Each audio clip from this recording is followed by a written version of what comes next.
চা দোকানে বসে আড্ডা দিচ্ছিলাম আমরা 5 বন্ধু, সাগর, রিয়াদ, সুমন, পল্টু আর আমি আদিব। প্ল্যানিং হচ্ছে এই ঈদের ছুটিতে কোথায় যাওয়া যায়। হুট করে রিয়াদ বলে উঠল, ভাই, মরার আগে যদি একবার কাশ্মীর না যাই তাহলে জীবনটাই বৃথা। ভাই, তুই আমার মনের কথাটা বলে দিলি রে, আমি মনে মনে এটাই ভাবছিলাম, সায় দিল সুমন। বাকিরাও সাথে সাথে একটু নড়ে চড়ে বসলো। আমি বললাম, মন তো বলিসনি, চল এই ছুটিতে তাহলে যাই। সবাই সায় দিল। আমরা প্ল্যান ফাইনাল করে ফেললাম। ঈদের 3 দিন পর শুরু হলো আমাদের স্বপ্নের ট্যুর, মিশন কাশ্মীর। সবাই ভীষণ রকমের এক্সাইটেড। স্বপ্নের পাখায় চড়ে আমরা পাড়ি জমালাম আকাশপথে। বেশ লম্বা জার্নি করে এসেও হাওয়াই জাহাজ থেকে নেমে শ্রীনগরে পা রাখতেই মুহূর্তের মধ্যে চাঙ্গা হয়ে উঠলাম সবাই। সেখান থেকে গাড়ি ঠিক করে চলে গেলাম হোটেল খুঁজতে গুলমার্গে। প্রায় 1.5 ঘন্টা পর আমরা পৌঁছালাম সেখানে। কুয়াশার চাদরে ঢাকা পুরো শহর। রাস্তার চারপাশে সুউচ্চ গাছপালা দেখে কেমন যেন ঘোরের মতো লাগলো, যেন আর তর সইছিল না আমাদের। যেতে যেতে আমার নজরে পড়ল এক বিশাল মহলের মতো একটি কাঠের বাড়ি, ঠিক যেন স্বপ্নের মতো একটা বাড়ি। ড্রাইভার সাহেব, একটু থামুন তো, এটা তো মনে হচ্ছে একটা হোটেল। হ্যাঁ, কিন্তু আমতা করতে লাগলো ড্রাইভার। দেখে তো মনে হচ্ছে ভাড়া অনেক বেশি হবে। আচ্ছা, অন্য কোথাও দেখি, রিয়াদ বলল। আরে চল, কি দেখি না। ইস, কি সুন্দর, সাগর বলে উঠল। ডানে তাকিয়ে দেখি পল্টু অলরেডি গাড়ি থেকে নেমে গেছে। দাঁড়ান, এই হোটেলটা বেশি সুবিধার হবে না, আসুন আপনাদের অন্য হোটেলে নিয়ে যাই, হিন্দিতে বলে উঠল ড্রাইভার। পল্টু আমার কানের কাছে এসে ফিসফিস করে বলল, বুঝিস না, অন্য হোটেলে গেলে কমিশন পাবে, ধান্দায় আছে বুঝলি। ড্রাইভার ভাই, একটু দাঁড়ান, আমরা একটু ঢু মেরে আসি। সুমন, তুই গাড়িতে থাক, আমরা আসছি। এই বলেই পা বাড়ালাম সেই স্বপ্নের বাড়ির পথে। বিশাল ফটক পেরিয়ে ভেতরে যাচ্ছি ততই মুগ্ধ হচ্ছি। দোস্ত, এখানে না থাকলে জীবনের 16 বৃথা। বাজেট না হয় একটু বাড়াই, কি বলিস? পল্টু হাঁটতে হাঁটতে বলল, ঠিকই বলেছিস। মাথা নেড়ে সায় দিল রিয়াদ। বেশ অনেকটুকু পথ হেঁটে লবিতে পৌঁছালাম আমরা 4 বন্ধু, কিন্তু ভেতরে এসে যেন একটু হতাশই হলাম সবাই। লবিতে আমরা ছাড়া কোনো ট্যুরিস্ট বা গেস্ট কেউ নেই। রিসেপশনে বিমর্ষ চেহারার এক লোক বসে আছেন। আমাদের দেখে একটু ভ্রু কুঁচকে তাকালেন। আমি ওনার কাছে গিয়ে জিজ্ঞেস করলাম, রুম হবে? রিসেপশনিস্ট লোকটা আমার পা থেকে মাথা পর্যন্ত চোখ বুলিয়ে নিলেন। তারপর বললেন, কয়জন আপনারা? 5 জন। আছে রুম, ভাড়া 2000 রুপি, ডুপ্লেক্স রুম 2000 রুপি। খুশিতে লাফিয়ে উঠল পল্টু আর সুমন। কিন্তু ভাড়া শুনে আমার মনে আচমকা সন্দেহের নীলাভ মেঘ ভর করতে শুরু করলো। এত সুন্দর হোটেলের ভাড়া এত কম কিভাবে সম্ভব? বুঝে উঠতে পারছিলাম না খুশি হব নাকি হব না। রিয়াদকে একটু সাইডে নিয়ে আমি জিজ্ঞেস করলাম, তোর মনে কি কোনো খটকা লাগছে? এই হোটেলের ভাড়া এত কম কিভাবে? আমার ভালো ঠেকছে না, চল কেটে পড়ি, অন্য কোথাও দেখি, পরে যদি সব লুটে ফুটে নেয় আমাদের। তুই সব কিছুতে এত নেগেটিভ ভাবিস, ধুর, চল তো লাগেজগুলো নিয়ে আসি, এমন সুযোগ বারবার আসে না বন্ধু। এই বলে আমার হাত ধরে হ্যাঁচকা টান দিল রিয়াদ। বাইরে আসতে সুমন জিজ্ঞেস করলো, কে রে, কি হলো রে? আমরা এখানেই থাকছি, ব্যাগ নামায়। খুশিতে ডগমগ করতে করতে গাড়ি থেকে ব্যাগ নামাতে শুরু করলো সুমন। আমি ড্রাইভারের ভাড়া চুকিয়ে ওনাকে বললাম, ভাই, আমার নাম্বারটা সেভ করে রাখেন, গাড়ি লাগলে আবার কল দেব আপনাকে, খুব শীঘ্রই দেখা হবে। ঠোঁটের কোণে অদ্ভুত এক তাচ্ছিল্যের হাসি টেনে উত্তর দিল ড্রাইভার। অতঃপর ভেতরের পথে হাঁটা দিলাম 5 বন্ধু মিলে। সকল ফর্মালিটিস শেষ করে বসে আছি আমরা লবিতে। কিছুক্ষণ পর রুম সার্ভিসের এক লোক এসে আমাদের বলল, চলুন, আপনাদের রুম রেডি। আমরা বাধ্য ছেলের মতো ওনাকে অনুসরণ করে এগিয়ে চললাম আমাদের স্বপ্নের মহলের আরও কাছাকাছি। বাইরে থেকে যতটা চাকচিক্য, ভেতরে ঠিক ততটাই সাদামাটা রুমটি। তার উপর লবি থেকেও বেশ অনেকটা দূরে। তবে রুমে রাখা খাটটি দেখে বোঝা যাচ্ছে একসময় আভিজাত্যের কমতি ছিল না এখানে। সময়ের ব্যবধানে আর যত্নের অভাবে রুমের যে এই হাল হয়েছে তা দেখে বোঝা যাচ্ছে। রুমে পা বাড়াতেই আমার চোখ আটকে গেল ঘরের কার্পেটে। উডেন ফ্লোরের ক্ষত ঢাকতেই মনে হয় বিছানো হয়েছে এটি। ডান সাইডের কোনায় এক বিশাল ফুটো, দেখে মনে হচ্ছে সাপের গর্ত। তা দেখে আমার গা কেমন শিউরে উঠল। শুধু আমার চোখেই যে ব্যাপারগুলো ধরা পড়ছে তা না, বাকি সবারও যেন আনন্দে কিছুটা ভাটা পড়েছে। কিরে, বাইরে থেকে কি দেখলাম আর ভেতরে কি? নীরবতা ভেঙে বলল সুমন। আগে জানলে রুম দেখে নিতাম। 3 দিনের অ্যাডভান্স নিয়ে নিয়েছে রে। কি, তুই 3 দিনের ভাড়া দিয়ে দিলি? অ্যাডভান্স? আরে একদিনেরটা দিতি না? তোর কাণ্ডজ্ঞান আর হলো না। পল্টু বলল। কেন, তোর সামনে তো দিলাম, তখন তো কিছু বললি না। একটু রাগ দেখিয়েই বলল রিয়াদ। উফ, বাদ দে তো, যা হওয়ার হয়েছে। খুব একটা খারাপ না রুমটা। তাছাড়া বাইরে কি সুন্দর দেখছিস না, পুরোটাই যেন বেহেস্ত। দেখতে দেখতে 3 দিন কেটে যাবে। সাগরের কথা শুনে সবাই একটু আশ্বস্ত হলো। সবাই বেশ টায়ার্ড, তাই রুমে খাবার অর্ডার করে খেয়ে দিয়ে পুরো দুপুরটা শুয়েই কাটিয়ে দিলাম আমরা। এর মধ্যে যে কখন চোখ লেগে আসলো বুঝতেই পারলাম না। ঘুম ভাঙল পল্টুর চিৎকারে। লাফ দিয়ে উঠলাম ঘুম থেকে। বুকের মধ্যে ধরফর ধরফর করছে। জিজ্ঞেস করলাম, কি হয়েছে? পল্টু আঙুল দিয়ে কি যেন ইশারায় দেখালো। দেখলাম পল্টুর বিছানার চাদর বেয়ে বিশাল এক ইঁদুর নেমে ফ্লোরের সেই ফুটো দিয়ে টুপ করে ঢুকে গেল। তা দেখে আমরা সবাই সাথে সাথে আরেকবার চিৎকার দিয়ে লাফিয়ে দাঁড়িয়ে গেলাম বেডের ওপরে। গাধার দল, নাম বিছানা থেকে। উফ, ইঁদুর দেখে কেউ ভেবে চিল্লায়? চেঁচিয়ে উঠল সাগর। ঘরের ভেতর ইঁদুর আসলো কোত্থেকে? ইঁদুর যেহেতু এসেছে, সাপও আসতে পারে। বাইরে যে জঙ্গল, বলল পল্টু। হ্যাঁ, বলেছে তোকে, ভিতরে ডিম কোথাকার। চল বাইরে যাই। তাচ্ছল্যের সুরে বলে উঠল সাগর। তবে তার চেহারা দেখে বোঝা যাচ্ছে ব্যাপারটা তারও ভালো লাগেনি। বিকেল গড়িয়ে তখন সন্ধে নেমেছে। আমরা সবাই বের হয়ে হোটেলের চারপাশে একটু ঘোরাঘুরি করতেই পুরো সন্ধ্যা নেমে গেল। আমরা কিছুক্ষণ হোটেলের লবির চারপাশে হাঁটাহাঁটি করলাম। তারপর ছবি তোলার জন্য সবাই মিলে একটা বেঞ্চে বসলাম। যেই না ছবি তোলার জন্য মোবাইলে ক্লিক করলাম, অমনি দুম করে পেছনে কি যেন পড়ল। প্রচণ্ড ভয় পেয়ে গেলাম সবাই। পেছনে কি অনেক খুঁজেও কিছুই পেলাম না, কিন্তু শব্দ শুনে মনে হলো বেশ ভারী কিছু একটা পড়েছে। সবাই চুপচাপ, কেউ কিছু বলছে না। হুট করে চিল্লাতে শুরু করলো সুমন। দোস্ত, আমরা যখন এসেছি তখন এই ড্রামটা পেছনে ছিল না? মোবাইলে তোলা ছবিটা দেখিয়ে বলল সুমন। কি যাতা বলছিস? আকাশ থেকে ড্রাম পড়বে কিভাবে, তাও শুকনো পাতা ভর্তি ড্রাম? যখন শব্দটা হলো তখন পাতা উড়ে এসেছিল, দেখিসনি? ওইটা বাতাসে উড়ে এসেছে। সব গর্ধবের দল নিয়ে এসেছি ঘুরতে। উফ, চেঁচিয়ে বললাম আমি। তবে আমিও এখানে আসার পর এই ড্রামটা দেখিনি, কিন্তু আমি তা বলিনি কারণ আমার মনে হচ্ছিল হয়তো আমার চোখের ভুল। চল বাইরে যাই, রাতে জঙ্গলে হাঁটার ইচ্ছা আমার অনেক দিনের। না বাবা, আমি যাব না, তোরা যা, আমি রুমে থাকি। সুমন বলল। রুমে গেলে তোকে ইঁদুর ধরবে। আরে চল না। পল্টুর এই কথা শুনে হেসে উঠলাম সবাই। মেইন ফটক থেকে বের হয়ে জঙ্গলের দিকে হাঁটা দিলাম। চারিদিকে ঘুটঘুটে অন্ধকার, পেছনে বরফের চাদরে ঢাকা বিশাল পাহাড়, অদ্ভুত এক বাতাস। জঙ্গল এত সুন্দর হয় আমি আগে কখনো দেখিনি। বাতাসে এক অদ্ভুত মায়াবী গন্ধ।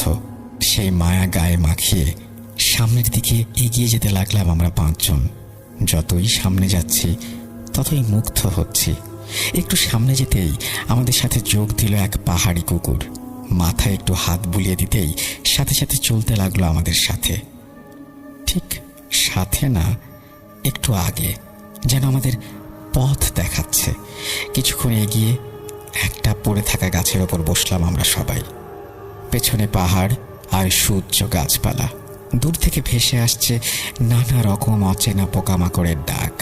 তারই মাঝে আরো একটা ডাক ভেসে আসছে, ভয়ঙ্কর, গা কাঁপানো, হয়তো কোনো বন্য জীব জানোয়ারের। আর তারই মাঝে আমরা, সেই পাহাড়ি কুকুরটাও এসে বসলো আমাদের পায়ের কাছে, কিন্তু সজাগ দৃষ্টি তার চারপাশে, যেন আমাদের পাহারা দিচ্ছে। মুখ দেখে মনে হলো সবাই একটু একটু ভয় পাচ্ছে, কিন্তু কেউ কিছু বলছে না। সাগর গুনগুন করে গান গাইছে, রিয়াদ, সুমন আর পল্টু সিগারেট ধরানোর জন্য লাইটার নিয়ে ঝগড়া করছে, আর আমি মুগ্ধ নয়নে চেয়ে দেখছি পাহাড় রাতের সৌন্দর্য। চাঁদটা আছে বলেই এই খুটখুটে অন্ধকারেও দেখা যাচ্ছে যেন এক অদ্ভুত ফিলিংস। কিন্তু এই সুন্দর দৃশ্য আর বেশিক্ষণ সুন্দর রইল না। হুট করেই যেন হাওয়া থেমে গিয়ে থমথমে হয়ে উঠল চারপাশ। ধূপ করে কুকুরটা দাঁড়ালো, ভীত চাহনিতে দেখতে লাগলো চারপাশে। তারপর আমাদের পেছনের দিকে তাকিয়ে চিল্লাতে শুরু করলো, যেন কিছু দেখেছে সে। অজানা এক ভয়ে বুক কেঁপে উঠল আমার। ঠিক সাথে সাথেই আবারও সেই একই আওয়াজ। ধূপ করে বিশাল কিছু পড়লো আমাদের পেছনে। সবাই কথা থামিয়ে পেছনে তাকালো। হে কি, সেই একই রকম ড্রাম পড়ে আছে পেছনে। সবাই সবার মুখ চাওয়াচাওয়ি করতে লাগলাম আমরা। ভয়ে আমার বুক ধক ধক করে কেঁপে উঠল। সাথে সাথেই এক ঘূর্ণায়মান বাতাস সাইক্লোনের মতো ঘুরতে ঘুরতে আমাদের দিকে এগিয়ে আসতে থাকলো। অমনি কুকুরটা দৌড়ে পালিয়ে গেল। আমরা এক চিৎকারে উঠে দাঁড়ালাম, কিন্তু ভয়ে যেন আমাদের পা জমে গেল। এই মুহূর্তে দৌড়ে পালানো দরকার, কিন্তু কেউই নড়তে পারছি না। সবাই দোয়া দরুদ পড়া শুরু করলাম জান প্রাণ দিয়ে। একটু পর ঘুরন্ত বাতাসটা থেমে গেল। আমি সাথে সাথেই বললাম, সবাই সবার হাত ধরো, আমরা সবাই আয়াতুল কুরসি পড়ে সামনে হাঁটা দিই। কিন্তু কেউ কারো হাত ছাড়বো না। অমনি সবাই সবার হাত শক্ত করে ধরে জান প্রাণ দিয়ে দৌড়াতে লাগলাম হোটেলের দিকে। প্রচণ্ড বাতাস শুরু হলো, যেন পেছনের দিকে টেনে নিয়ে যাবে আমাদের। আমরা কোনো মতে জান বাঁচিয়ে হোটেলের গেট দিয়ে ভেতরে ঢুকলাম। কিন্তু রুমে যে আরও ভয়াবহ কিছু অপেক্ষা করছিল আমাদের জন্য, তা আমরা ঘূর্ণাক্ষরেও টের পাইনি। দৌড়ে গিয়ে রুমের লক খুলে লাইট চালাতে যাব, অমনি দেখি রুমের ফ্যানের সাথে এক নারী দেহ ঝুলে আছে। চিৎকার দিয়ে রুম থেকে বের হয়ে গেলাম আমরা। মনে হচ্ছিল এক্ষুনি অজ্ঞান হয়ে যাব। দৌড়ে সবাই মিলে লবিতে গিয়ে বললাম সব, কিন্তু ওনারা বলছেন এটা নাকি আমাদের চোখের ভুল। আরে সবাই কিভাবে ভুল দেখবে, ফাইজলামি নাকি? রাগ দেখিয়ে বলল সাগর। আমাদের ব্যাগ এনে দিন রুম থেকে, আর টাকা ফেরত দিন। এখানে আর এক মুহূর্ত না। চিৎকার করে বলে উঠলাম আমি। রাগে ভয়ে আমার হাত পা কাঁপছিল, কিন্তু রিসেপশনে থাকা লোকটি এমনভাবে কথা বলছে যেন কিছুই হয়নি। কোনোভাবেই উনি টাকা ফেরত দেবেন না। রিয়াদ বলল, লাগবে না টাকা, যান ব্যাগগুলো নিয়ে আসুন। এই পল্টু, তুই ড্রাইভারকে কল কর। ড্রাইভারকে কল দিতেই উনি 5 থেকে 7 মিনিটের মধ্যেই চলে এলেন। ঘড়ির দিকে তাকিয়ে দেখলাম রাত 1টা বাজে।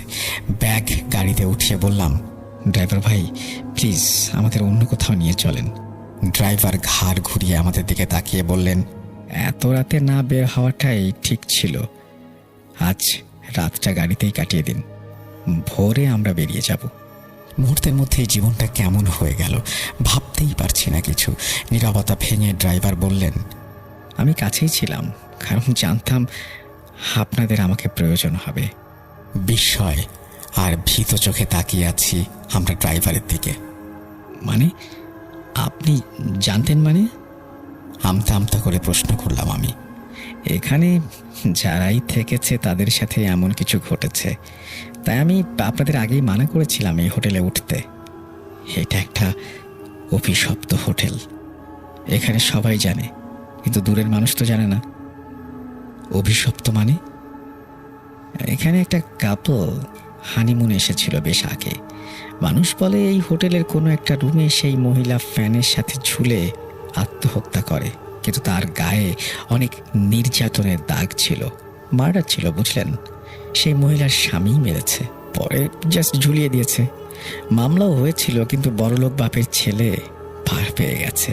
আর সেই বেচারির অতৃপ্ত আত্মা এখনো আছে এখানে।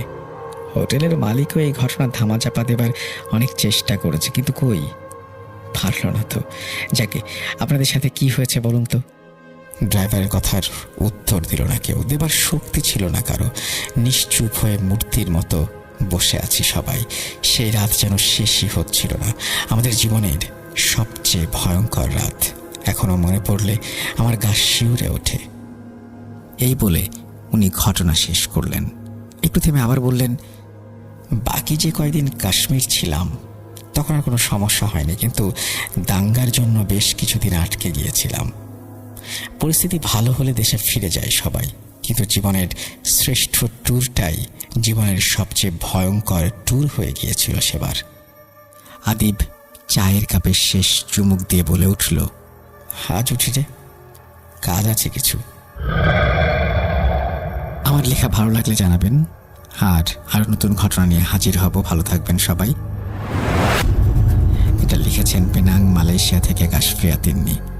Thank you very much. আমার ধারণা যে এটা ঘটনাটা আপনার না, ঘটনাটা আপনি কারো কাছ থেকে শুনে লিখেছেন, এবং তাকে একটু ক্রেডিট দেওয়ার জন্য আপনি এখানে বলেওছেন যে এটা আদিব নামের একজন আপনার সাথে শেয়ার করেছেন। Thank you very much. আপনি অনেক দূর থেকে পাঠিয়েছেন ঘটনা এবং আমাদেরকে মনে রেখেছেন, আমাদেরকে যে শোনেন সেজন্য আপনাকে আন্তরিকভাবে ধন্যবাদ জানাই।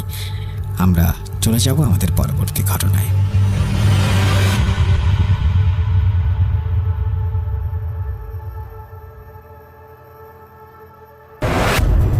যেভাবে লেখা আছে আমি সেভাবেই পড়ছি। আশা করছি আপনারা প্রথম থেকে শেষ পর্যন্ত শুনবেন। জানিয়ে দিই, আপনারা শুনছেন ভূত.com। আমি রাস্তেল আছি সাথে। চলুন শুরু করা যাক। আসসালামু আলাইকুম রাসেল ভাই, আশা করি ভালো আছেন। আমি প্রান্ত, খুলনা থেকে 2012 সাল থেকে ঘটনা শুনি, যখন আব্বুর সিম চুরি করে আপনাকে মেসেজ পাঠাতাম, কিন্তু আজ পর্যন্ত কোনো ঘটনা লিখতে পারিনি। তবে আজ একটা ঘটনা লিখছি, যদি ভালো লাগে পড়ে শোনাবেন, খুব খুশি হব। বর্তমানে আমি মালয়েশিয়াতে আছি এবং ঘটনা আমার ফ্রেন্ডের কাছ থেকে নেয়া।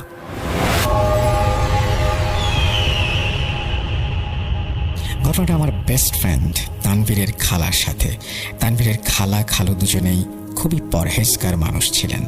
খালার বাসায় তারা বিড়াল লালন পালন করতেন। তো একদিন খালা তাহাজ্জুদের নামাজ পড়ার জন্য উঠলেন। ওঠার পর তার পাশে তার বিড়ালকে দেখতে না পেয়ে বিড়ালকে তিনি খুঁজতে লাগলেন। বাসার বিভিন্ন জায়গায় খুঁজে না পেয়ে ছাদের দিকে যান। তাদের বাসা 3 তলা, তারা থাকতেন দোতলায়। তো দোতলার সিঁড়ি দিয়ে উঠতে যাবেন তিনি, এমন সময় খালা দেখতে পান বেড়ালটা ছাদের দরজার দিকে এক দৃষ্টিতে তাকিয়ে আছে এবং শক্ত হয়ে। এটা দেখে খালা বেড়ালের নাম ধরে ডাকেন, কিন্তু বেড়াল একভাবে ছাদের দরজার দিকে তাকিয়েছিল। তখন খালা বেড়ালের কাছে যান এবং বেড়ালকে কোলে নিয়ে যখন সিঁড়ি থেকে রুমের দিকে আসার জন্য ঘুরেছেন, তখন খালার মনে হলো তার বাম কাঁধে কেউ একজন গরম নিঃশ্বাস ফেলছে। তখন তার শরীর কেমন যেন ভার হয়ে যায় এবং সে আস্তে আস্তে তার ফ্ল্যাটে চলে আসে। আসার পর সে দেখে তার হাজবেন্ডও উঠে পড়েছে, নামাজ পড়বে, এবং সে বিড়ালকে কোলে করে খাটের ওপর গিয়ে বসে এবং ভাবতে থাকে কি হলো এটা তার সাথে। তখন বিড়ালটা তার কোল থেকে নেমে পাশের রুমে চলে যায় এবং যাওয়ার সাথে সাথে খালার মনে হয় ওনাকে কেউ ফ্রিজ করে দিচ্ছে। উনি কোনো রকম নড়াচড়া করতে পারছেন না এবং তার কাছে মনে হচ্ছিল যে তার গলা কেউ টিপে ধরেছে আর তার শ্বাস বন্ধ হয়ে আসছে। আর এমন অবস্থা তিনি কাউকে ডাকতেও পারছেন না।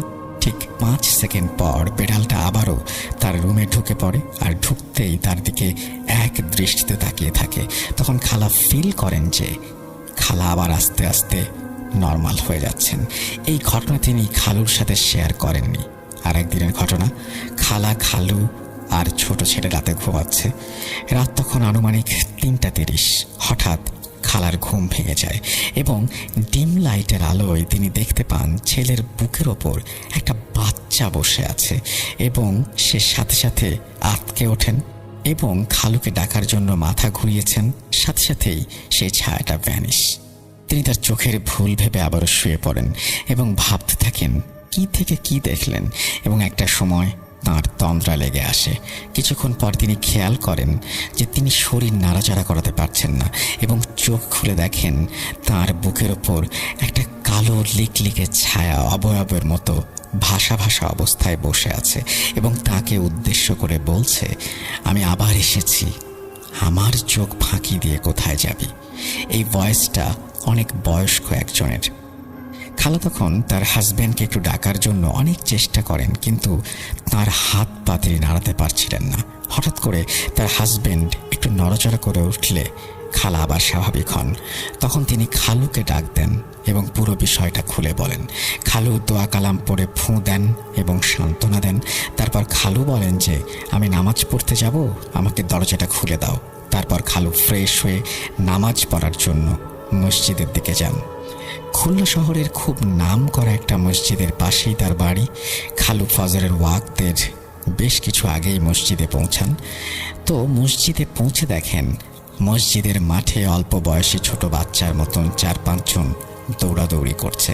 তখন খালু মনে করলেন যে হেফজোখানার বাচ্চারা হয়তো আগে ঘুম থেকে উঠে গেছে, খেলা করছে। তিনি আর ওইদিকে খেয়াল না করে অজু করতে করতে অজুখানায়, সে সময় খুব সুন্দর একটা আতরের গন্ধ পেয়েছিলেন তিনি সেখানে চলে যান। খালু প্যারানর্মাল বিষয়গুলো খুব একটা গুরুত্ব দিতেন না, তাই চুপচাপ অজু করে মসজিদে প্রবেশ করেন। মসজিদে ঢুকেই তিনি ওই বাচ্চাগুলোকে একদম সামনের কাতারের কোনায় দেখেন। 4-5 জন বাচ্চা খেলা করছে এবং তিনি ডাক দিতে যাবেন এবং সেই ডাক দেবার আগেই কিছু একটা হয়, মানে তিনি দুষ্টুমি করার জন্য বাচ্চাগুলোকে নিষেধ করেন, কিন্তু সেই বাচ্চারা তার কথায় কোনো কানই দেয় না।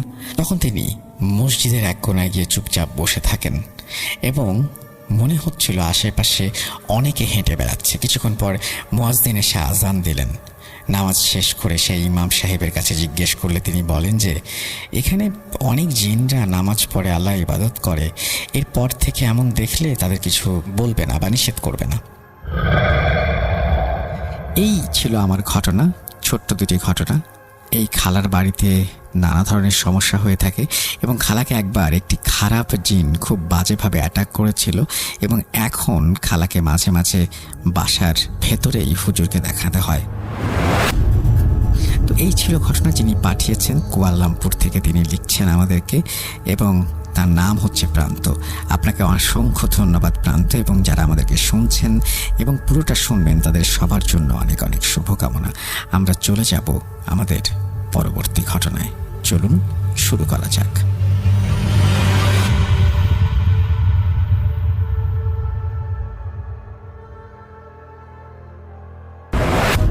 Welcome back. আপনাদের সবাইকে স্বাগত জানাচ্ছি আমি রাসেল। আশা করছি আপনারা সবাই ভালো আছেন, ভালোর দলে আছেন। আমিও ভালো আছি, ভালোর দলে আছি। আমি তৃতীয় ঘটনায় যাচ্ছি এবং যেভাবে লেখা আছে সেভাবেই পড়ে শোনাচ্ছি। আসসালামু আলাইকুম রাসেল ভাই, আশা করি আপনি ভালো আছেন আর আপনি তো সবসময় ভালোর দলে থাকেন। আমি রাকিব, কুড়িগ্রাম জেলার রৌমারী উপজেলা থেকে বলছি। আমার বাসা অনেক দূরে হওয়ায় স্টুডিওতে আসা সম্ভব নয়, তাই ইমেইলে পাঠাচ্ছি। বেশি কথা না বলে ঘটনায় যাই। ঘটনাটা আমি সংগ্রহ করি আমার ভাইয়ের বন্ধুর কাছ থেকে। আমাদের কুড়িগ্রামের একটি ঘটনা। ঘটনাটি ফয়সাল ভাইয়ের কাছ থেকে শোনা। তার সাথেই ঘটনাটি ঘটে। তিনি আমায় যেভাবে বলেছেন আমি সেভাবেই বলছি। সুমন নামে আমার শৈশব কৈশোরের একজন বন্ধু ছিল, যে আত্মহত্যা করে মারা গেল। মরার আগে তার নাম ছিল খড়ি সুমন, অর্থাৎ অত্যন্ত শুকনো ছিল সে। মরার পরে নাম বদলে হয়ে গেল দড়ি সুমন। যা হোক, সন্ধ্যার আগ মুহূর্তে শুনতে পেলাম সুমন গলায় দড়ি দিয়েছে। বাড়ি থেকে দৌড়ে গিয়ে ওদের বাড়ির সীমানায় পৌঁছালাম। সবাই হুড়মুড় করে তাকে হাসপাতালে নিয়ে যাচ্ছে। এমন সময় ওর মা বললেন, বাবা সুমন, তুই এটা কি করলি? কষ্ট চেপে রেখে বাড়ি চলে এলাম। তখন রাতে দেরি করে বাইরে থাকা নিষিদ্ধ ছিল। সন্ধ্যায় লাশ হাসপাতালে নেওয়ার আগেই সুমন মারা যায়। হাসপাতাল থেকে লাশ পোস্টমর্টম করতে নিয়ে যাওয়া হয়। সুমনের মামা লাশ নিয়ে একা বসেছিলেন রাত 12টা পর্যন্ত। পরে তিনি ভয়ে আর সেখানে থাকতে পারেননি। সকালে যখন তিনি লাশের কাছে যান তখন দেখেন 4-5টা কুকুর লাশটাকে চাটছে, অর্থাৎ পা চাটছে। সকালে লাশ পোস্টমর্টমে নিয়ে যায়। সকাল 10টার দিকে লাশ ফেরত আসে। কাছ থেকে সুমনের লাশ দেখলাম, মাথায় বড় বড় সেলাই, মোটা সুতো দিয়ে। সেখান থেকে টপ টপ করে তাজা রক্ত পড়ছে। টেম্পো ভরে গেছে রক্তে। টেম্পুর নিচে রক্ত পড়ছে ফোঁটায় ফোঁটায়। লাশের কাছে কেউ যাচ্ছে না। লাশ ধোয়ানোর জন্য মসজিদ থেকে চৌকিও দেওয়া হয়নি। পরে একটা ভাঙাচোরা চৌকির ব্যবস্থা করা হলো। অনিচ্ছার সত্ত্বেও দুজন মিলে লাশ নামাতে গিয়ে ফেলে দিলেন।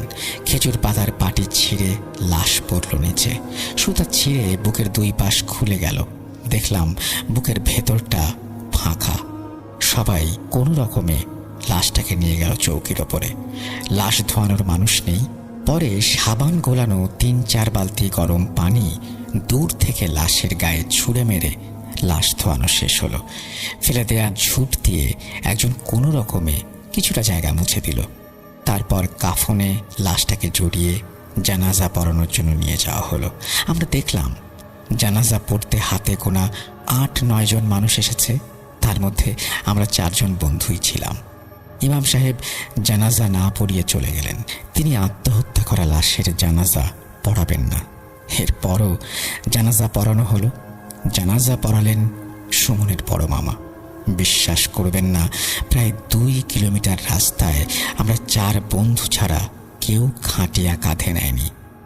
গোরস্থানে পৌঁছে দেখলাম মূল কবরস্থান থেকে দূরে বাঁশঝাড়ের ঝোপের ভেতর কোনো রকমে একটা কবর খোঁড়া হয়েছে। সেই কবরে কেউ নামতে যাচ্ছে না। কবরের কাছে গিয়ে দেখলাম হয়তো 7 দিন আগে খোঁড়া কবরের পাশে সুমনের কবর খোঁড়া হয়েছে। কবর খোঁড়ার সময় ওই কবরের দেয়াল ফুটো হয়ে গেছে। ফুটো দিয়ে হড়হড় করে পাশের কবরের লাশের পচা গন্ধ আসছে। দুর্গন্ধে দাঁড়ানো যাচ্ছে না। সবাই মাথায় টুপি খুলে নাকে ধরেছে। কবরে নামার কেউ নেই। এমনকি সুমনের বড় মামা তিনিও অসুস্থ হয়ে পড়লেন। বমি করতে করতে তাদের এমন অবস্থা হলো যেন আজকে আর বাড়ি যেতে পারবেন না। তাদেরও এখানে কবর দিয়ে যেতে হবে। কবরে নামার কেউ নেই। আমি বললাম আমি নামবো। আমার এক বন্ধু বলল আমিও নামবো। আমি আমার প্যান্ট গুটাতে লাগলাম। সুমনের এক মামাতো ভাই বললেন, অবিবাহিত কাউকে কবরে নামতে দিয়েন না, আমি নামছি। তিনি লুঙ্গি গুটিয়ে লাফ দিয়ে সেই পচা গলা পানির ভেতর নেমে পড়লেন। একাই কোলে তুলে নিলেন লাশ। একা কোলে নেওয়ার সময় হাত ফসকে পুরো লাশ পানির মধ্যে পড়ে গেল। আমরা ওপরে দাঁড়িয়েছিলাম। পচা পানি ছিটিয়ে গা পর্যন্ত এসে পড়ল। সুমনের মামা পুরোপুরি ভিজে গেছেন। তিনি ওয়াক ওয়াক করছেন। কোনো রকমের লাশ উত্তর দক্ষিণ সোজা করে দিয়ে কাফনের কাপড়ের গিট খুলে ওপরে উঠে আসলেন। আমার এক হাতে আমি নাক চেপে ধরেছি এবং বাঁশের চাটাই দিয়ে তাড়াতাড়ি কবরের মুখটা আর এক হাত দিয়ে ঠেকে দিলাম। এলোপাতাড়ি কবর দিয়ে কোনো রকমে গোরস্থান ত্যাগ করলাম। বাড়ি আসার আগেই আমি সহ আমার সব বন্ধু অসুস্থ হয়ে পড়লাম। গোসল করেও গায়ের দুর্গন্ধ যায় না। সাবানের পর সাবান ঘষে ঘষে গোসল করলাম সবাই। সুমনের কাহিনী যদি এখানেই শেষ হতো তবে ভালো হতো। তবে কাহিনী এখান থেকেই শুরু। এরপর আমাদের বন্ধু এবং এলাকার অনেকের সাথেই অনেক ঘটনা ঘটে। আমার সাথেও অনেক ঘটনা ঘটেছে। সেটা হলো একবার এক বন্ধুর বাড়িতে গিয়ে ফিরতে ফিরতে অনেক রাত হয়ে গেল। রাত 11টার দিকে বন্ধুর বাড়ি থেকে ফিরে বাইকে উঠলাম। বাইকে করে যখন রহিমপুর গোরস্থানের কাছে এলাম তখন হঠাৎ বাইক বন্ধ হয়ে গেল। রাস্তার পাশে বাইক সাইড করে বসে বসে দেখছি আর ভাবছি হলো কি। তেল আছে, সব ঠিক আছে, কিন্তু বাইক স্টার্ট নিচ্ছে না কেন? কিকের পর কিক মারছি আর নেমে নেমে দেখছি কি সমস্যা। মেজাজ খারাপ। সিগারেট ধরিয়ে টানছি আর দেখছি। যখন বাইকের এই অবস্থা তখন বাইকের ওপারে এসে সুমন দাঁড়ালো। বলল, কিরে বাইকে কি হয়েছে? আমি একবার ওর দিকে তাকিয়ে স্বাভাবিকভাবে বললাম, আর বলিস না দোস্ত, কি যে হয়েছে বুঝতে পারছি না, স্টার্ট নিচ্ছে না। তুই এখানে কি করিস? সুমন বলল, একটু ঘুরতে বের হয়েছি, একা একা ভালো লাগছিল না। আমি দাঁড়িয়ে হাতে লেগে যাওয়া প্লাগের কালি মুছতে মুছতে দেখি বাইক স্টার্ট নেয় কিনা। এই বলে কিক মারতেই বাইক স্টার্ট নিল। আমি বললাম, থাক, গেলাম। এই বলে বাইক নিয়ে দিলাম এক টান। বেশ কিছু দূর আসার পরে আমার মনে হলো এইমাত্র কার সঙ্গে কথা বললাম আমি? সুমনের সঙ্গে। এও কি সম্ভব? সুমন তো আজ থেকে 5 বছর আগে মারা গেছে। তাহলে আমি কার সঙ্গে কথা বললাম? বাইকের ওপরেই আমি যেন জমে গেলাম। গ্রামের ভাঙাচোরা রাস্তায় 80তে স্পিড তুলেছি। মনে হচ্ছে তবুও বাড়ি অনেক দূর। বাড়িতে এসেও আমি নিজেকে বিশ্বাস করতে পারছিলাম না যে আমি ভুল দেখেছি। কারণ আমার স্পষ্ট মনে আছে আমি সুমনের সঙ্গেই কথা বলেছি। এরপর আরেকটা ঘটনা ঘটে আমাদের এলাকার মেম্বারের সাথে। এলাকায় টানা 8 বার নির্বাচিত মেম্বার, তিনি অসুস্থ থেকে মারা গেলেন। কয়েকদিন আগে অসুস্থতা সম্পর্কে জানতে পারলাম তার বাড়ির কাজের মানুষের কাছে। সুমন যখন মারা গিয়েছিল তখন মেম্বার সাহেব অনেককে সুমনের জানাজায় নিষেধ করেছিল যেতে। সুমনকে দাফন করার কিছুদিন পরেই তিনি অসুস্থ হয়ে পড়েন। মেম্বার সাহেবের বাড়ির কাজের মানুষ তার অসুস্থতার কারণ যেভাবে বলেছেন আমি সেভাবেই বলছি। আমি সেদিন রাত 10টার দিকে খাবার খেয়ে বারান্দায় গেলাম। খাবার খেয়ে না হাঁটলে শরীর ভালো লাগে না। বাড়িতে আরও 3-4 জন আছে যে যার ঘরে। আমি বারান্দায় হাঁটার সময় হঠাৎ দেখলাম উঠোনের কোণায় কেউ একজন দাঁড়িয়ে। বাড়ির গেট লাগানো, সবার ঘরে দরজা বন্ধ, তবে কে দাঁড়িয়ে আছে ওখানে দেখার জন্য আমি বারান্দার লাইট জ্বালালাম। লাইট জ্বেলে দেখলাম পচা গলা শরীর নিয়ে একটা বডি উঠোনের কোণায় দাঁড়িয়ে আছে। হঠাৎ সেই বডি বলল, তুই আমার জানাজা পড়াতে নিষেধ করেছিলি কেন? আমি নড়তে পারছিলাম না। বডিটি একটু একটু করে এগিয়ে আসতে লাগলো গ্রিলের কাছে। আমি চিৎকার দিতে পারছিলাম না। বডি যখন গ্রিলের ভেতরে হাত ঢুকিয়ে আমার হাত ধরল, চিৎকার দিয়ে আমি অজ্ঞান হয়ে গেলাম। এরপর আর কিছু মনে নেই। সারা জীবন যিনি শক্ত শরীরে এলাকার মানুষের সেবা করে এসেছেন, এমনকি মুক্তিযুদ্ধে অস্ত্র হাতে যুদ্ধও করেছেন, সেই মানুষটা ওই ঘটনার পর আর বিছানা থেকে উঠতে পারলেন না। একদম বিছানায় পড়ে গেলেন এবং মারাই গেলেন। যে গোরস্থানে সুমনকে দাফন করা হয়েছিল সেখান থেকে মেম্বার সাহেবের বাড়ি মাত্র 50 হাত দূরে। বাড়ির গেট থেকেই গোরস্থান এবং বাঁশতলায় সুমনের কবর দেখা যায়। সুমন সম্পর্কে খোঁজ খবর নিয়ে আরেকটি ঘটনা আমি জানতে পারি। যে গোরস্থানে সুমনকে দাফন করা হয়েছিল সেই গোরস্থানের পাশেই একটা ছোট রাস্তা, রাস্তার পাশেই মসজিদ। এই মসজিদে ইমাম সাহেব আগে থেকেই সেখানেই ঘুমাতেন, অর্থাৎ মসজিদেই ঘুমাতেন। তার কাছ থেকে জানলাম, তার ভাষ্য মতেই লিখছি, তখন গরমের সময় ভোরবেলা ফজরের আজান দেওয়ার টাইম হয়ে গেছে, কিন্তু এখনো আজান দেয়া হয়নি। প্রতিদিন মুয়াজ্জিন সাহেব এসে আজান দেন। আজকে কেন যেন দেরি করছেন। এই ভেবে আমি বিছানা ছেড়ে উঠলাম। আমি মসজিদের বারান্দায় হাঁটছিলাম আর দাঁতন করছিলাম। হঠাৎ দেখলাম দূর থেকে মুয়াজ্জিন সাহেব দৌড়াতে দৌড়াতে এসে গেটের দরজা ধরে বললেন, হুজুর তাড়াতাড়ি গেট খুলুন। আমি গেট খুলে দিয়ে বললাম, কি হয়েছে, আপনি এরকম করছেন কেন? মুয়াজ্জিন সাহেব আমাকে আঙুল দিয়ে গোরস্থানের কোণায় কিছু একটা দেখালেন, কিন্তু আমি কিছুই দেখতে পারলাম না। কয়েকবার তিনি বললেন, হুজুর দেখেন, হুজুর দেখেন। মুয়াজ্জিন সাহেব আমাকে আঙুল দিয়ে গোরস্থানের কোণাটা দেখাচ্ছেন।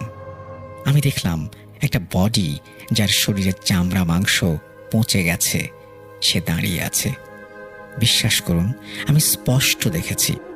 রাস্তার লাইটের আলোয় চারপাশ আলোকিত ছিল। আমি দেখলাম বডিটি সামনে এগিয়ে আসছে। আমি দোয়া দুরুদ পড়তে লাগলাম। মুয়াজ্জিন সাহেবকে নিয়ে মসজিদের ভেতরে চলে গেলাম। দরজা দিয়ে দেখলাম বডিটি একেবারে মসজিদের কাছে থেকে একটু দূরে রাস্তার উপর এসে দাঁড়িয়েছে। আমি মুয়াজ্জিন সাহেবকে বললাম, আপনি আজান দিন। মুয়াজ্জিন সাহেব কাঁপতে কাঁপতে গিয়ে মাইকে আজান দিলেন, আর আমি তার পাশেই দাঁড়িয়ে থাকলাম। আজান শেষ হওয়ার পর আবার মসজিদের বাইরে তাকালাম, কিছু নেই। পূব আকাশে একটু একটু করে আলো ফুটছে। তারপর থেকে আমি আর ওই মসজিদে থাকি না। মসজিদে অনেক দূরে বাসা ভাড়া নিয়েছি। এখনো ফজরের ওয়াক্তে কয়েকজন মিলে এসে মসজিদে ঢুকি, নিজেই আজান দেই।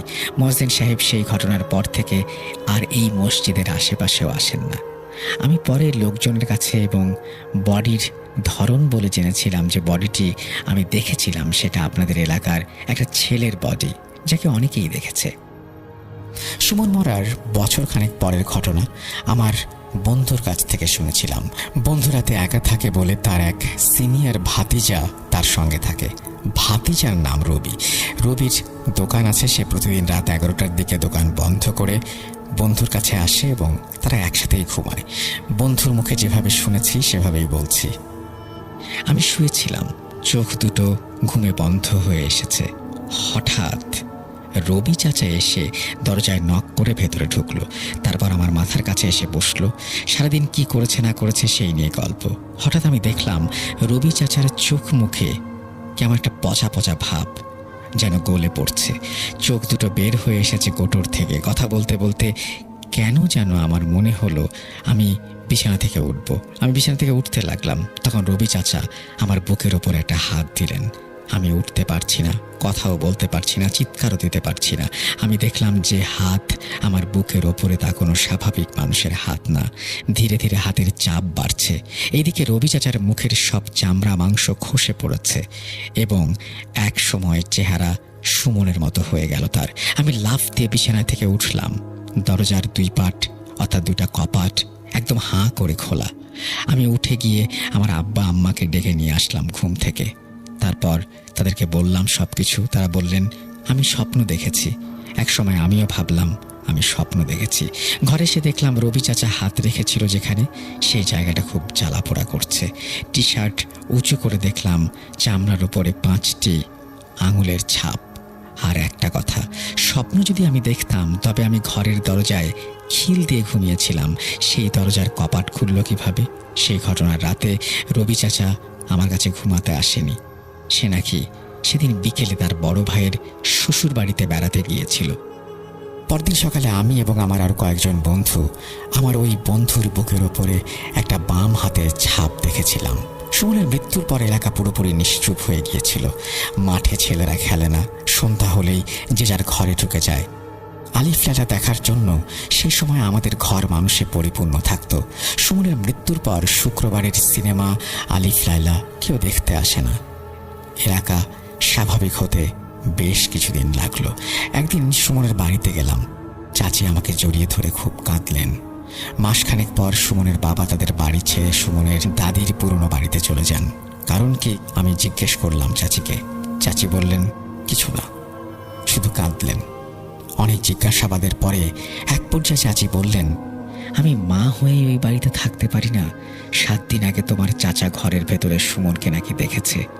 আমি তোমার চাচাকে ভুল দেখেছো বলে কথাটা উড়িয়ে দিয়েছিলাম। পরশুদিন রাতে এই সব আমি আবারও দেখি। আমি ঘুমিয়েছিলাম, হঠাৎ দমকা হাওয়ায় ঘরের জানালা খুলে গেল। আমি জানালা লাগাতে গিয়ে দেখি আমাদের পোষা কুকুরটার মাথা ছিঁড়ে কেউ বারান্দার উপরে ফেলে রেখে গেছে। রাতের বেলা এসব দেখলে ভালো লাগে বলো? কাল রাতে আমি আমাদের টয়লেটের ভেতরে 3টা মরা বেড়ালের বাচ্চা পেয়েছি। কয়েকদিন আগেই বিড়ালটা বাচ্চা দিয়েছিল। দেখে মনে হচ্ছে কেউ গলা টিপে মেরেছে। তোমাদের চাচা বাড়িতে নেই। আমার ভয় করে। রাতে মনে হয় কেউ বলছে, মা 50 টাকা দে না, 50 টাকা দে না। হয়েছিল কি বলেন তো? দুপুরবেলা থেকে 100 টাকার জন্য ঘ্যান ঘ্যান করছিল। আমার কাছে টাকা নেই, সুমনের বাপের কাছেও টাকা নেই, অর্থাৎ সে টাকা পাঠায় না। নাই এর মধ্যেও গতকাল সে 50 টাকা নিয়েছে। এসে বলল, মা 50 টাকা দাও। আমি বললাম টাকা নেই, তোমার আব্বা এখনো টাকা পাঠায়নি, বাজার যে করবো সেই টাকাই নেই। সুমন বলল, দাও 50 টাকা, আমার দরকার। কোথায় পাবো আমি? আমার কাছে তো টাকা নেই। সুমন বলল, টাকা না দিলে সে গলায় দড়ি দেবে। আমি বললাম, দে গলায় দড়ি। আজকে গলায় দড়ি দিলেও টাকা নেই। আমি ঘরের পেছনে ছিলাম। ঘরের টিনের নিচে অনেক ঝুল হয়েছিল, সেগুলো ঝাড়ছিলাম। সুমন দৌড় দিয়ে ঘরে গিয়ে ফ্যানের সাথে গরু বাঁধা দড়ি বাঁধছে আর বলছে, 50 টাকা দাও, না হলে সত্যি সত্যি চলে যাব। আমি ঘরের জানালা দিয়ে ওর সাথে কথা বলছি আর কাজ করছি। ছেলেটা আমার চেয়ারের ওপর দাঁড়িয়ে হাসতে হাসতে কথা বলতে বলতে হঠাৎ পায়ের নিচ থেকে চেয়ারটা উল্টে গেল। আমি দেখলাম সে ঝুলে আছে, তার হাত পা ছুটছে। ঘরের পেছন থেকে চিৎকার দিয়ে ঘরে এসে পা দুটো উঁচু করে ধরে সবাইকে ডাকলাম। ছেলেটা আমার 50 টাকার জন্য মারা গেল। এখনো সুমনের বাড়িতে অনেকেই রাতে ঘুমোতে পারে না। এখনো সুমনের মা মধ্যরাতে সুমনের ডাক শোনে। সবচাইতে আজব ব্যাপার হচ্ছে, ওই বাড়িতে কোনো কুকুর বেড়াল ঢুকলে তারা আর বেঁচে থাকে না। ওদের বাড়িতে একটা পোষা বেড়াল ছিল। সুমনের মৃত্যুর পর 1 মাস পরে সেই বেড়ালটিকে বারান্দায় বাঁশের সাথে ফাঁসি দেওয়া অবস্থায় পাওয়া যায়। এখনো সুমনের মা চাচিকে যখনই দেখি তার চোখে মুখে একটা আতঙ্ক দেখে বোঝা যায় তিনি কিছু একটা লুকিয়ে রাখার চেষ্টা করছেন। সেই কষ্টটা কি ধরনের কষ্ট নাকি ভয় আমার জানা নেই। এই বলে তিনি তার ঘটনা শেষ করেছেন। আশা করছি এই ঘটনা আপনাদের ভালো লেগেছে। যদি ভালো লাগে অবশ্যই আমাদেরকে জানাবেন। আমরা এখন চলে যাব এমন কিছু ঘটনায়, যে ঘটনাগুলো হয়তো আপনারা আগেও শুনেছেন বা শোনেননি বা বারবার শুনতে চান। চলুন কথা না বাড়িয়ে আমরা এখন সেই ঘটনাগুলোতে যাই।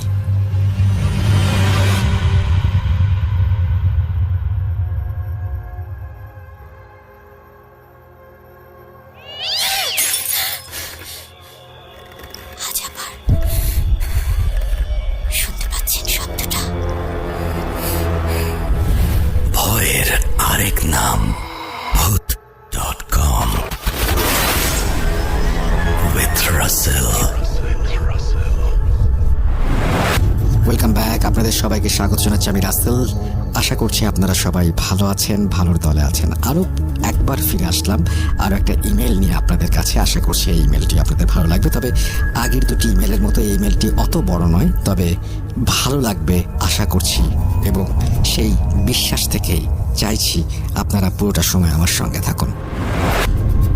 আসসালামু আলাইকুম রাসেল ভাই, কেমন আছেন জানতে চাইলাম না। জানি আপনি সব সময় ভালোর দলেই থাকেন। আমি এবার এইচএসসি পরীক্ষার্থী। লিখছিলাম রাজশাহী বিভাগের সিরাজগঞ্জ জেলার উল্লাপাড়া থানা থেকে। আর কথা না বাড়িয়ে ঘটনায় চলে যাই। ঘটনাটি আমার নিজের খালাতো ভাই, খালাতো বোন আর খালুর সাথে। আমার নানার 7 ছেলে 2 মেয়ে। সেই দিক থেকে আমার আম্মু বড়। আমার বড় খালাম্মার বিয়ে হয় আমাদের পাশে তালাশ উপজেলার নাথসোদপুর গ্রামে। আমার খালাম্মার স্বামী বা আমার খালু মিয়া ছিলেন একজন হাফেজ। তিনি তাদের গ্রামের পাশের একটা মাদ্রাসার শিক্ষক ছিলেন। মানুষ হিসেবে তার জুড়ি মেলা ভার, যেমন লম্বা তেমন শারীরিক গঠন, মুখে দাড়ি, সব মিলিয়ে অসাধারণ ব্যক্তিত্বের অধিকারী। আমার খালাম্মার 1 ছেলে 1 মেয়ে। সেই দিক থেকে খালাম্মা খালু খুব খুশি ছিলেন। আমার খালাতো বোনের নাম ছিল আনিকা, আর খালাতো ভাইয়ের নাম হলো নাফিউল, আর খালুর নাম হলো মোহাম্মদ আলতাফ হোসেন। আজ থেকে 5 বছর আগে হঠাৎ একদিন আমার সেই খালাম্মার জীবনে নেমে আসে এক ভয়াল ঝড়। একটা কথা বলে রাখা ভালো, খালাম্মার শ্বশুর বাড়ি বিল এলাকায় হওয়ার জন্য তারা মাঝে মাঝে মাছ ধরতে যেত জালি হাতে। আর এই মাছ ধরাকে কেন্দ্র করেই ঘটনার সূত্রপাত।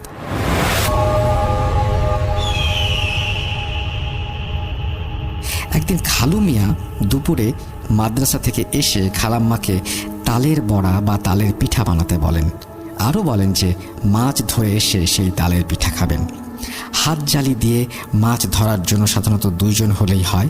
একজন জালি দিয়ে কচুরিপানার মধ্যে হেঁচি দেয়, আর একজন তাকে সাহায্য করার জন্য পাতিল নিয়ে সাথে সাথে থাকে।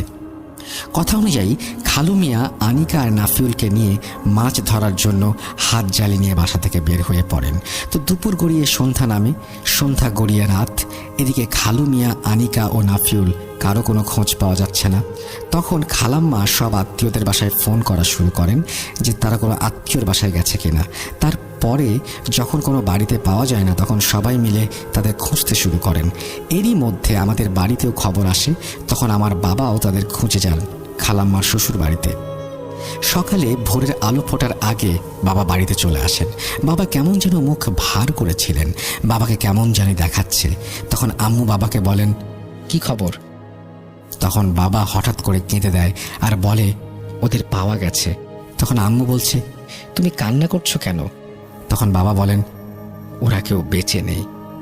তখন আমরা সবাই অবাক। বাবা, কি বলছো তুমি? কি হয়েছে ওদের? বলো বাবা, কি হয়েছে? ওরা মাছ মারতে গেছে, তাহলে তুমি বলছো কেন যে ওরা বেঁচে নেই? তখন বাবা বলে, ওরা 3 জন পানিতে পড়ে মারা গেছে। আমরা তো সবাই অবাক, এটা কিভাবে সম্ভব? তারা মাছ ধরতে গেছে একটা খালের পাশে, খালটা মিশে গেছে একটা বড় নদীর সাথে।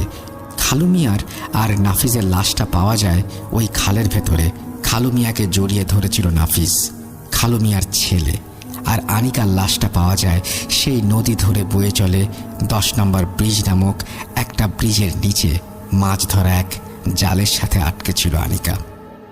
অবাক করা বিষয় হলো, খালু মিয়ার চোখের পাতার কিছু অংশ এবং শরীরের কিছু অংশ একটু একটু করে খুবলে খাওয়া ছিল, আর আনিকার মুখের অনেকটা অংশ ছিল না। মনে হচ্ছে কেউ খুবলে খেয়ে নিয়েছে। কিন্তু অবাক করা বিষয় হলো, নাফিজের লাশটার কোনো অংশেই কোনো ক্ষতি হয়নি। আজও তাদের মৃত্যুর একটা রহস্য। যারা নদী বা বিল এলাকার মানুষ, তারা কিভাবে সাঁতার জানতে পারে না। আর পানিতে পড়লে হয়তো 1 জন বা 2 জন মারা যাবে, কিন্তু 3 জন ব্যক্তি একই সাথে কিভাবে মারা যায়? বাবা ছেলের লাশটা এক জায়গায় থাকলেও মেয়ের লাশ কেন দূরে ভেসে গেল? আর পরে অবাক করা বিষয় হলো, তাদের শরীরের অংশগুলো খুবলে খেয়েছে কে? তারপরে সকালবেলা তাদের লাশ নিয়ে এসে সেই গ্রামে কবরস্থানে দাফন করা হয়। তারপর আমার খালাম্মা অনেক দিন কোনো কথা বলতে পারেননি। এখনও আমার খালাম্মা মাঝে মাঝে তালের বড়া দেখলে বা মাছ কাটা দেখলে কান্না করে ওঠেন। সবাই আমার খালাম্মার জন্য দোয়া করবেন, আল্লাহ যেন তাকে শোক কাটিয়ে ওঠার তৌফিক দেন। আর ঘটনা যদি সিলেক্টেড হয় আমাকে অবশ্যই জানাবেন।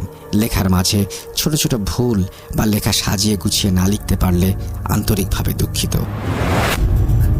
এই বলে ঘটনা শেষ করেছেন মোহাম্মদ সৌরভ হাসান।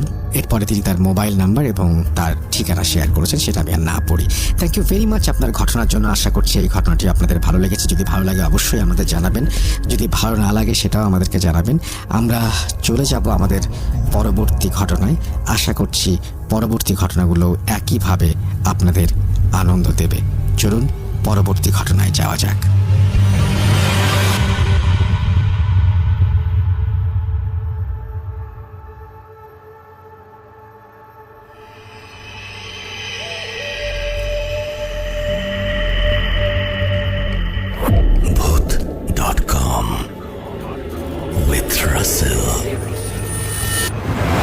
Welcome back. আপনাদের সবাইকে আরও একবার স্বাগত জানাচ্ছি। আমি রাসেল। আশা করছি আপনারা সবাই ভালো আছেন, ভালোর দলে আছেন। আমিও ভালো আছি, আলহামদুলিল্লাহ ভালোর দলে আছি।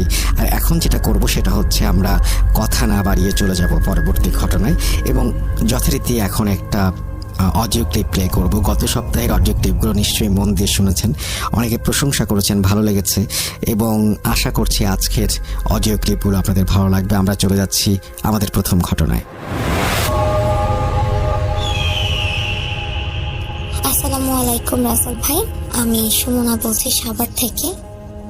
অনেক দিন আগে প্রায় রোজার ভিতরে আমি আপনাকে টেক্সট করেছিলাম ইমেইলে যে আমি আপনার কিছু ঘটনা শেয়ার করব যদি আমি সুস্থ থাকি। আলহামদুলিল্লাহ মোটামুটি একটু এখন সুস্থ হয়েছি। ঘটনাটি হচ্ছে কালো জাদুর নিয়ে। তো ঘটনা শুরু করার আগে আমি বলে নিচ্ছি, আমি এবং আমার মা ভূতে প্রেমের অনেক বড় ফ্যান। আমি থেকে হচ্ছে আমার মা পর্যন্ত ভূতে প্রেম পৌঁছিয়ে দিয়েছিলাম আমি। এর জন্য বাসায় অনেক বকা খেতে হয়। আমার বাবা এই সমস্ত পছন্দ করে না।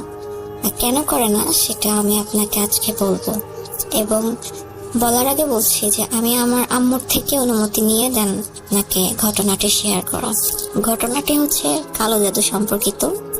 আমি এবং আমার মা দুজনেই আক্রান্ত হওয়ার প্রথম কারণ হচ্ছে যে আমার বাবা মার রিলেশনশিপ বিয়ে ছিল। তো আমার মা হচ্ছে মানে আব্বুকে তেমন একটা পছন্দ করতো না। তো সেই ক্ষেত্রে আমার বাবার একজন নানা ছিল। তো সেই ক্ষেত্রে দেখা গেছে যে আমার বাবা একদিন কান্নাকাটি করতেছিল যে তার এক কবিরাজ নানার কাছে যে দেখেন আমার তো একজনের সাথে এরকম রিলেশন, কিন্তু ও তো আমাকে পছন্দ করে না, আমাকে দেখতে পারে না। তা আমার বাবা যে ফ্ল্যাটে ভাড়া ছিল, যে এলাকায় ভাড়া ছিল, তার পাশের ফ্ল্যাটে আমার আম্মু থাকতো আম্মুর খালার ফ্যামিলির সাথে।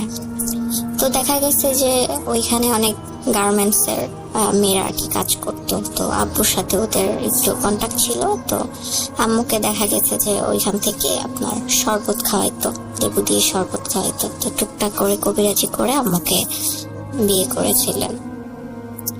এবং এরপরে মানে এগুলো করা হয়তো মূলত যারা কালো জাদুতে আক্রান্ত বা কালো জাদুতে মানে তাদের শিকার, তো এদের মূলত হচ্ছে জিন চালান দিয়ে আপনার কালো জাদুটা করা হয়। তো আমার সেই ক্ষেত্রে এইরকম মানে বিবাহ বন্ধনে আবদ্ধ হওয়া টোটালি আমি মনে করি যে জিন চালান দেওয়ার মতো।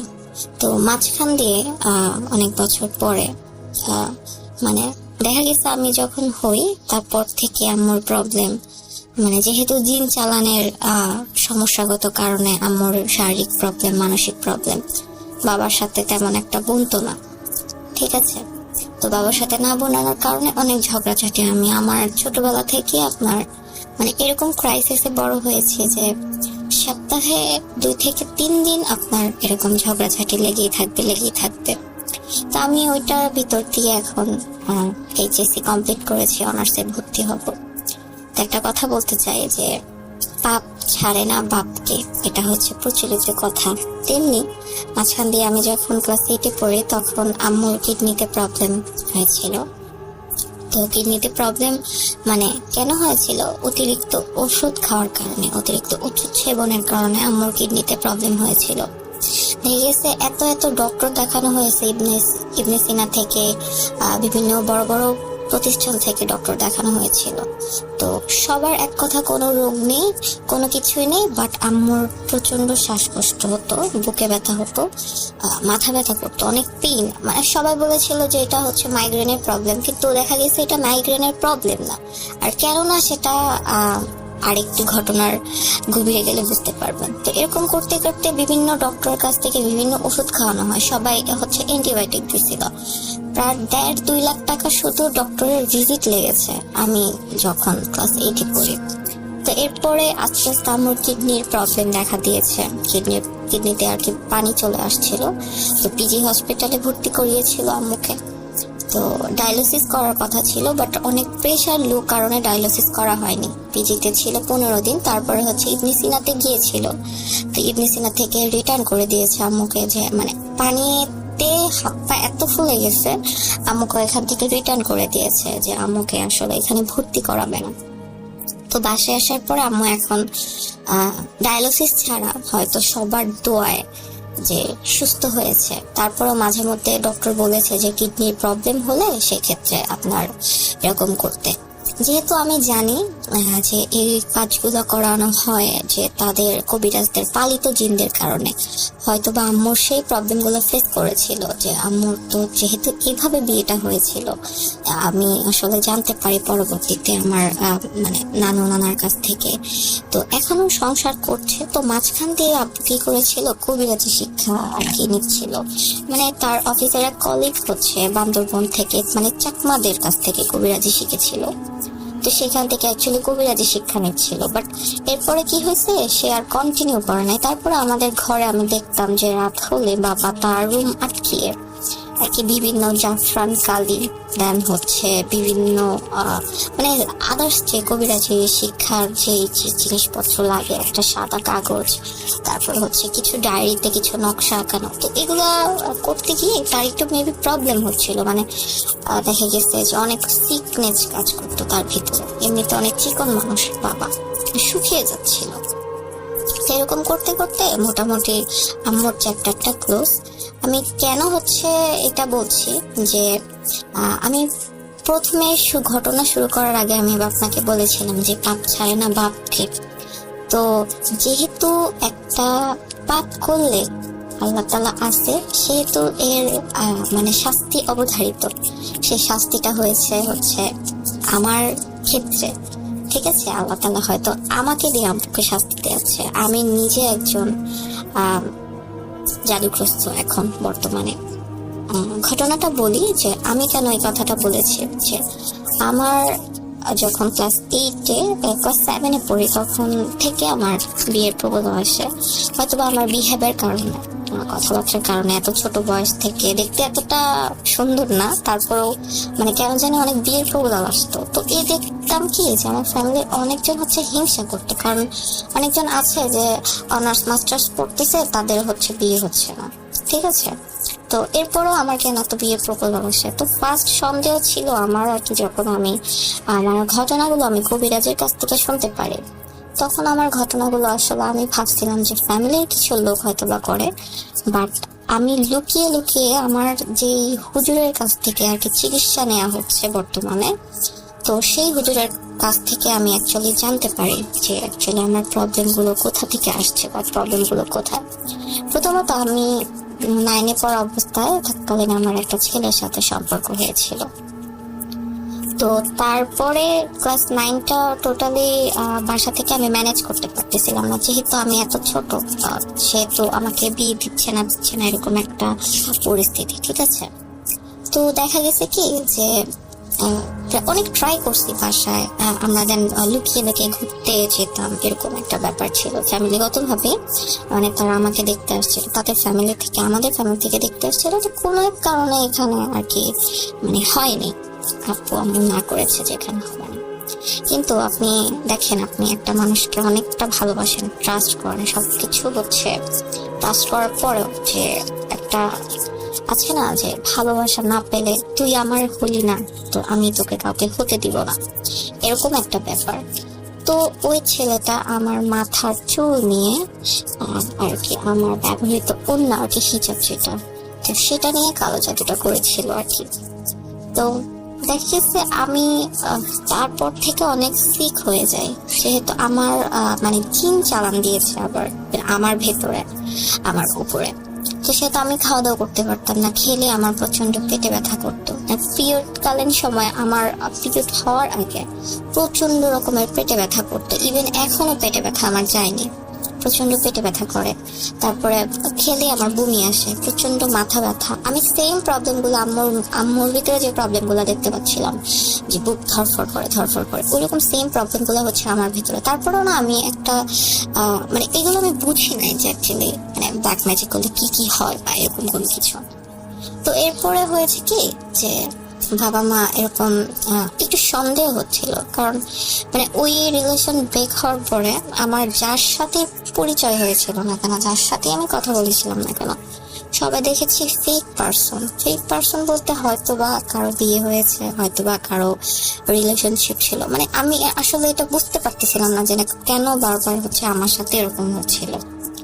এরপর আমার একটু সন্দেহ হয় যে বিয়ের কথা হচ্ছিল, তখন আমি হচ্ছে ইন্টার ফার্স্ট ইয়ারে পড়ি, নতুন করোনাকালীন সময়। তো তখন একটু সন্দেহ হয়েছিল যে মানে এরকম আমার সাথে বারবার কেন হচ্ছে। তারপর আমার বাবা যেই কবিরাজ দিয়ে আমার আম্মুর সাথে কন্ট্যাক্ট করে বিয়ে করেছিল, সেই কবিরাজকে দেখানো হয়। প্রতিদিন কবিরাজ আমাকে বলে আসন, জিনের আসন যেটাকে বলে, ওই আসন পেতে দেখেছিল যে আর কি আমার মানে এরকম বিয়ে বন্ধ হওয়ার একটা জাদুতে আমাকে আক্রান্ত করেছে, সে আমার চুল দিয়ে। পরবর্তীতে তার ওইখানে আমি যাই, দেখি সে একটা ঢাকা একটা ছোট্ট একটা মানে কুড়ে ঘরের মতো নিয়ে বসবাস করে, আর জিনের আসন যেখানে যায় সেখানে পুরো কফিনের মতো একটা জায়গা, যে ওখানে হচ্ছে আপনার জিন আসে। তো এরপরে হয়েছিল যে একটা তাবিজ দিয়েছিল, আর আমি এরকম তাবিজে একদম বিশ্বাসী না, ঠিক আছে। আমি তাবিজে বিশ্বাসী না দেখে আমি করেছিলাম কি, এখানে আপনার ওইখানে আমি তাবিজটা পড়ি নাই, তাবিজটা এখনো আমার ঘরে আছেন। তারপরে এরকম কেটে যায় প্রায় একটা বছর, মাঝখান দিয়ে পড়েছিলাম, বাবা বকা দিয়েছিল যে কেন আমি তাবিজটা পড়িনি। যেহেতু তার সেখানে বিশ্বাস আছে, সেহেতু সে তাবিজটা আমাকে পড়তে বলেছিল, বাট আমি সেটা পড়ি নাই। তো ছেলে এরকম ছিল, আবার এরকম বিয়ের প্রপোজাল আসে, কথাবার্তা হয়, বিনা কারণে ভেঙে যায়। তো এক জায়গায় গিয়েছে এক হুজুরের কাছে আর কি। তো সে মসজিদের ইমাম, সে কোনো কুফরি কালাম করে না, বাট সে টুকটাক আল্লাহর কালাম দিয়ে আর কি কোরআনের আয়াত থেকে আর কি চিকিৎসা করে। তো সে আমাকে বলল, মানে আমার বাবাকে বললো যে এরকম আপনার মেয়েকে কালো জাদু করা হয়েছে, ইভেন একটা না অনেকগুলো। তো আমি আসলে ওরকম ভাবে কোনো কিছু জানতাম না অ্যাকচুয়ালি এগুলো করলে কি হয় না হয়। তো আপনার সাথে আমি কথা বলছি, ইভেন আমার যে প্রবলেমগুলো, সেই প্রবলেমগুলো আমি এখনো ফেস করতেছি। আমার প্রচন্ড নিঃশ্বাস নিতে কথা বলতে প্রবলেম হচ্ছে, আমি জানি না কেন। তারপর আমি বলি, এটা হচ্ছে প্রথমে সে আমাকে বললো যে হুজুরের কাছে আমি লুকিয়ে ফোন করেছি যে অ্যাকচুয়ালি প্রবলেমটা কোথায়, মানে কিসের জন্য এরকম হচ্ছে। তো সে আমাকে বললো যে আপনি যে রোগী, আপনার সাথে আমার কথা বলার দরকার ছিল, বাট আপনার বাবাকে আমি বলতে পারি না যে রোগীর সাথে কথা বলার দরকার। তো আপনি মেবি একদিন কোনো এক কারণে, আমি সেই জায়গাটার নাম বলছি না, তো সেখানে আমার ছোট ভাই কোলে করে দাঁড়িয়েছিলাম, তো হুজুর আমার পাশ দিয়ে চলে গেছে। তো আমাকে বললো যে আপনি কি সে ছিলেন? আমি বলছি জি। আপনি আমাকে চিনলেন কিভাবে, যেহেতু আপনি আমাকে দেখেন না? বলতেছে যে আমি যে আপনার কাজ করিয়েছি, আমি আপনাকে চিনতে পেরেছি, বাট সেদিন আসলে কথা বলার সুযোগটা পাইনি। তো এরপরে কি করেছে, আমাকে বলছে যে আপনার কাছে তার চুল আছে, আপনি তাকে কেন চুল দিয়েছিলেন? তো আমি বললাম একদিন হচ্ছে আমরা ঘুরতে গিয়েছিলাম, তো আমি যেহেতু আর কি এমনি বাইরে খোলা চলে যায় না, হিজাব পরেছিলাম, তো হিজাবটার সাইড দিয়ে 4-5টা চুল আসছে। ও কি করেছিল যে চুলগুলো এক টান দিয়ে ছিঁড়ে তার পকেটে নিয়ে গেছিল। তারপর আমি আসলে এগুলো তো জানতাম না যে আসলে মানে কিভাবে এগুলা কি করে।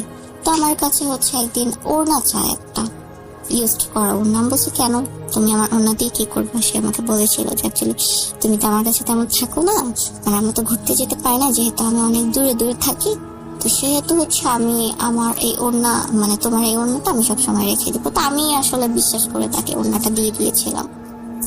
তো তারপরে কি হয়েছে, সে আমাকে বলতেছে তোমার চুলগুলো একটা না প্রায় 4টা পুতুলের ভিতরে, তোমার 4-5টা যে চুল নিয়েছিল 4টা পুতুলের ভিতরে আর কি ইউজ করেছে। তোমার পরনের ওড়না, তারপর তোমার যে পিরিয়ড হলে পেট ব্যথা করে এই কারণে, তোমার হচ্ছে একে তো বিয়ের গিফট দিয়েছে যেটাকে বলে বিবাহ বিচ্ছেদ বলেন, বিবাহ হবে না এরকম কোনো কিছু একটা সামথিং। এটা বলতেছে তোমার কি বুকে ব্যথা করে, মানে শ্বাস নিতে প্রবলেম হয়? তা বলি হ্যাঁ, শ্বাস নিতে প্রচন্ড প্রবলেম হয়, কারণ আমি আসলে শ্বাস নিতে পারি না। আমি ভাবছিলাম যে এটা আমার হচ্ছে হার্টের প্রবলেম, আমি ডক্টর দেখিয়েছিলাম, বলতেছে না এটা ডক্টরের কোনো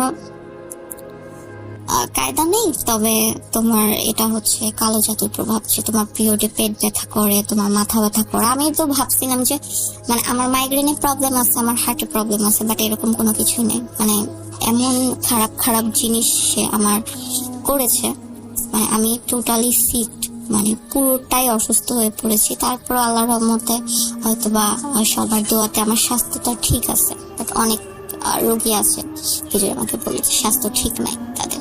আমি ঘুমাতে পারি না, ঘুমালে আমি উল্টাপাল্টা স্বপ্ন, ঘুমের ভিতরে হয়তোবা আমাকে পানিতে চুবিয়ে মারছে, অথবা হচ্ছে আমাকে কবরে আটকায় রাখছে, আর তাহলে হচ্ছে আমাকে মেরে ফেলতেছে, এরকম শুধু আজেবাজে স্বপ্ন দেখি, সাপ ব্যাং, তারপর হচ্ছে বিভিন্ন পোকামাকড়, আর প্রচন্ড শরীরে জ্বালা পোড়া করতো, ইভেন এখনো করে। আপনার সাথে আমি কথা বলছি, আমি ভয়েসটা রেকর্ড করার সময় আমি ঠিক মতো কথা বলতে পারছি না, যে আমার ভিতর থেকে মনে হচ্ছে যে কিছুটা চাপ দিয়ে ধরছে। তো মোটামুটি চিকিৎসা করা হয়েছে, বাট খারাপ যে জিনিসটা করেছে সেটা হচ্ছে মানে খুব বাজে কালো জাদু যেটাকে বলে, ঠিক আছে। শয়তানকে হচ্ছে বলি দিয়েছে, শয়তানকে একটা শিশু বাচ্চা বলি দিছে, দিয়ে হচ্ছে এই কাজটা করেছে, যে সেই কারণে হচ্ছে আমার প্রবলেমটা যাচ্ছে না। প্রায় 2 বছর ধরে আমি অসুস্থ, চিকিৎসা আমি করাতে পারছি না। হুজুর, বড় বড় হুজুর, ইমাম, রুকায়া শোনা হয়। রুকায়া শুনলে একটা প্রবলেম, প্রচন্ড মাথা ব্যথা করে, প্রচন্ড ঘুম আসে, আর হচ্ছে বুক ধরফর করে, আর মনে হয় যে শরীরে অনেক পিঁপড়া, মানে এই পাশ থেকে ওই পাশে যাচ্ছে এরকম লাগে। আমি বললাম হুজুরকে সব প্রবলেমের কথা বলতেছে, যে এরকম যে আপনার বুকের, পেটের, ঠিক আছে, এই সমস্ত নকশা এঁকে পুতুলের ভিতরে ভরে আপনার হচ্ছে পুতুলের গায়ে যেই হচ্ছে আমরা যে হিজাব পিনটা ইউজ করি সেটা আমার পিন, ঠিক আছে, আমার হিজাব পিন, ওই হিজাব পিন দিয়ে পুতুলের যে মাটির পুতুল গুলাতে হয় সে পুতুলের হচ্ছে বুকের বাম পাশে আর কি করে দিচ্ছে।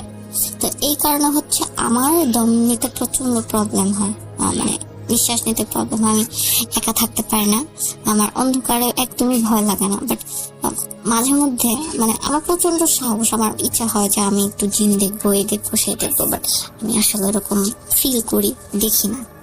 আমার যে বাসাটা, সেই বাসাটা হচ্ছে আপনার শ্মশানের উপর। তো এক্ষেত্রে আমি মাঝে মধ্যে অনেক দিন আছে এরকম যে আমি ছাদে বসে থাকি, আমি হচ্ছে 5 ফ্লোরে থাকি, আমার যে ব্যালকনিটা সেই ব্যালকনিটা একটু খারাপ আর কি, অনেক কিছু মানুষ দেখে, বাট সেটা আমি আসলে এখনো পর্যন্ত দেখি নাই। ওইটার অনেক কাহিনী আছে, ওইটা অন্যদিন আমার ঘটনা যদি সিলেক্ট হয় তাহলে হচ্ছে আমি আপনাকে সেই ঘটনাটা আর কি বলবো। কিন্তু এখন প্রবলেম হচ্ছে যে আমি এখনো সিক। আমি সেদিন যে বললাম যে রাসেল ভাই আমি আপনাকে কিছু ঘটনা শেয়ার করবো, অ্যাকচুয়ালি আমি সেদিন ছাদে গিয়েছিলাম।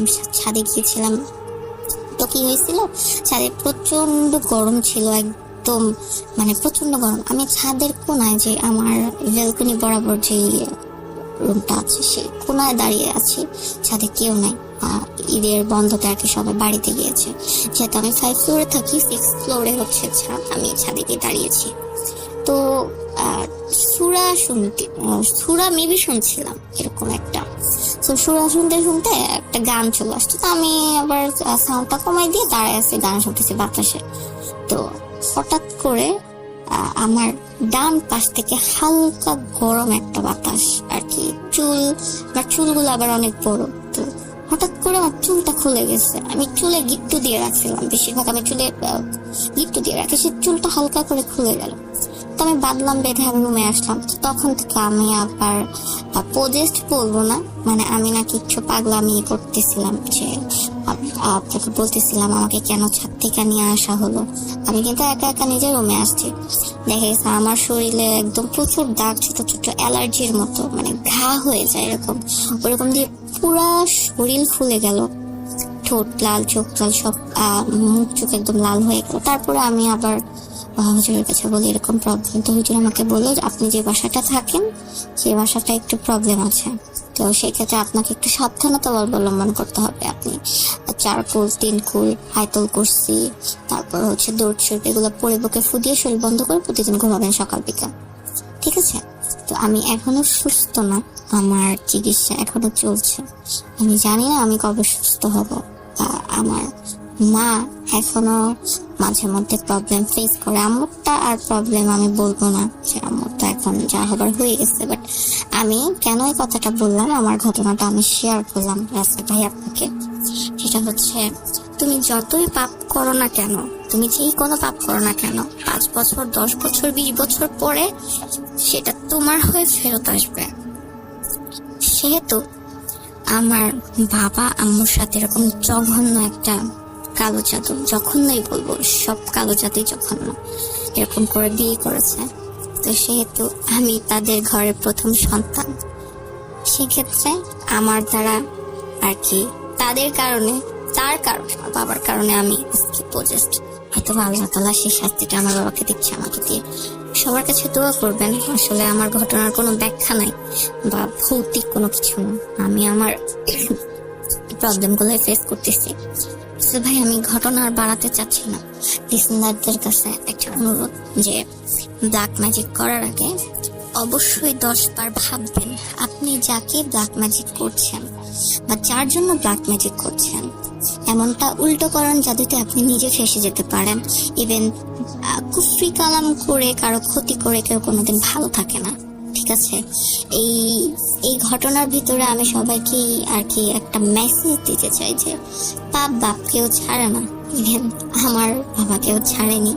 তার মেয়ে আমি হয়ে বলছি যে সে যে জিনিসগুলো করেছে একদমই উচিত হয় নাই করাটা, আল্লাহ হয়তো শাস্তি স্বরূপ আমাকে দিচ্ছে। তো দয়া করে কখনোই কারো উপর ব্ল্যাক ম্যাজিক করবেন না, উপরে আল্লাহ আছে, উনি ঘুরাই দিবে আপনাকে, আপনার পজিশন ঘুরাইয়া দিবে একদম, যার কারণে আপনি নিজে ধ্বংস হয়ে যেতে বাধ্য। এখন আমার বাবার মুখে আমি আতঙ্ক দেখি যে অ্যাকচুয়ালি আমি জানি না সে মনে মনে কি ভাবে, হয়তোবা এর জন্য হচ্ছে সে অনুতপ্ত। বাট অনুতপ্ত হয়ে লাভ নাই, আমি মানে পজেস্ট হয়ে গেছে অলরেডি, আমি ঠিক মতো কথা বলতে পারি না, আমি খুব দীর্ঘ নিঃশ্বাস ছেড়ে কথা বলতে হয় আমার। আমি বারবার বলছি রাসেল ভাই আমি আসলে মানে কেউ যাতে কখনোই হচ্ছে কারো উপরে কালো জাদু না করে, আমি আপনার কাছে হাত জোর করে রিকোয়েস্ট করছি আপনি সব লিসেনারদের বলে দিবেন।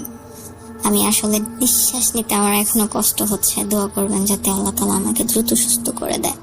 আর ওই 4টা পুত্র যদি নষ্ট না করা হয়, আসলে আমাকে হয়তো বা বাঁচানো সম্ভব না, যেহেতু শয়তানকে খুশি করে আমার ব্ল্যাক ম্যাজিকটা করানো হয়েছে। আর আল্লাহ তাআলা সবাইকে হেদায়েত দান করুন যাতে এরকম কোনো কিছু আর কারোর সাথে না করেন। রাসেল ভাই ভালো থাকবেন, আমি জানি আপনি সবসময় ভালোর দলে, তারপরে বলছি ভালো থাকবেন এবং সবার কাছে দোয়া চেয়ে আমি বিদায় নিচ্ছি। আল্লাহ হাফিজ।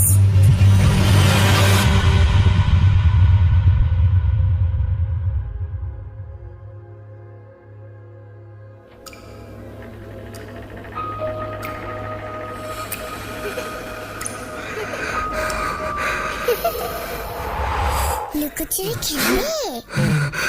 লুকোচুরি তুমি লুকাও, আমি ঠিকই তোমাকে খুঁজে পাবো।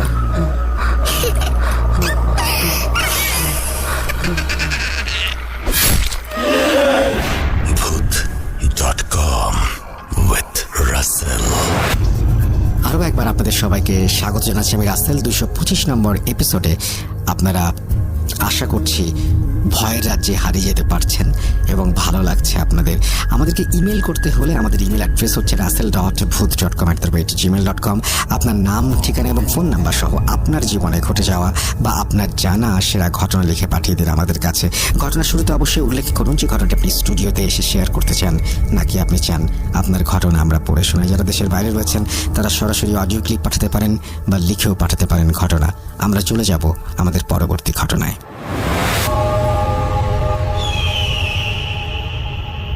হ্যালো, আসসালামু আলাইকুম রাসেল ভাই। আশা করি আপনি ভালো আছেন, কারণ সবসময় আপনি ভালো দলে থাকেন। তো আমি আপনার একজন পুরনো লিসেনার।